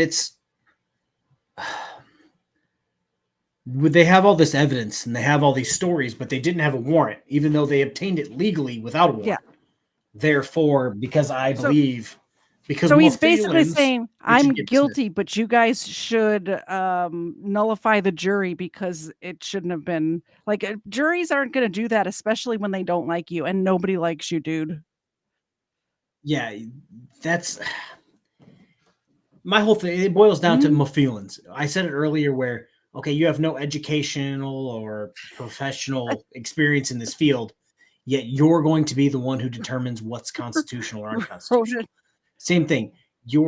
Without anything, you are going to decide what needs a warrant. Rodent of Anger's chat just made me laugh. Fantasyland is fun. All right, let's get through this. I got to go to sleep. I can't do it. All right, 2 more minutes. Religious belief, but that it is actually a crime. It needs to be stopped. Police are protecting the people. What are they protecting them from if there's no victim? You. Historically, prohibition's been tried before. It was illegal then. It was overturned then. And it failed because it violated property rights protected by the Fourth Amendment. Persons, houses, papers, effects. The same principle applies here. In America, we have a right to life, liberty, and the pursuit of happiness. Now, you might not notice, but I've got a pretty severe neurological disease. Who is someone else to tell me what my beliefs are on treatment of it when the doctors can't solve it? Why wouldn't I be free to do whatever I want as long as I'm not creating a victim? Now, that might all be extraneous and it might be too much to worry about because the facts of this case are it's a property crime. They don't have any property. Someone wants to claim that I had an illegal substance. Why didn't he seize it? And that's where he stops the video. And treason by Kennedy Walker, revealing the true authority a U.S. citizen has when dealing with a servant and using citizen's arrest. Caution, not legal advice. Yeah. Indictment of those that participated in the drug war and other wars against us. The gems I have discovered over a lifetime of dealing with the criminal just us system. He's correct. He has been dealing with it for a lifetime. system can give you defenses you never even considered. Wow. Considering the fact that he keeps getting convicted, I'm going to not believe him. Let's see if he plays a stupid outro or if he actually gives us something worthwhile. Nope. He's got 10 more seconds. There's a stupid outro. Okay, we don't have to watch that, folks. All right. That is the that's it. That's the game. We did it. 3 hours and 5 minutes. That's he stops recording because the verdict didn't go his way. That's what I would assume. Second longest stream we've done together. And spur of the moment. Was not planning on doing this when I woke up this morning. I wasn't planning on doing this till tomorrow, but then I'm like, oh, I have another one to stream tomorrow. Oh, damn. I'm tired. Well, I appreciate all of you. Please subscribe to my channel if you're on KFARR's channel. If you're on my channel, subscribe to KFARR's channel. We're really easy to find. He's the only KAFARR that pops up with subscribers, and I'm the only KTZed that pops up with subscribers. And hit the like button. You're still here watching. Hit the like button. What are you doing? Hit the like button. Yeah, if you guys are interested in my third channel, there's tons of content over there. It's sci-fi related. It's in the pinned comment. Go subscribe there too. Watch all the videos. It'll help me out. I will see you guys tomorrow. I was going to make a video tonight, but I'm not going to do that now. If you are in my chat, you will be redirected to Generally Specifics chat. Tell him that we said hi, and I'll catch you guys Sunday at 4:30 Eastern. I'm done. Goodbye. All right, guys. Bye. I'm gonna play the old outro for the booze and body cams, and yeah, that's what we're gonna do. Everybody have a good time. Bye.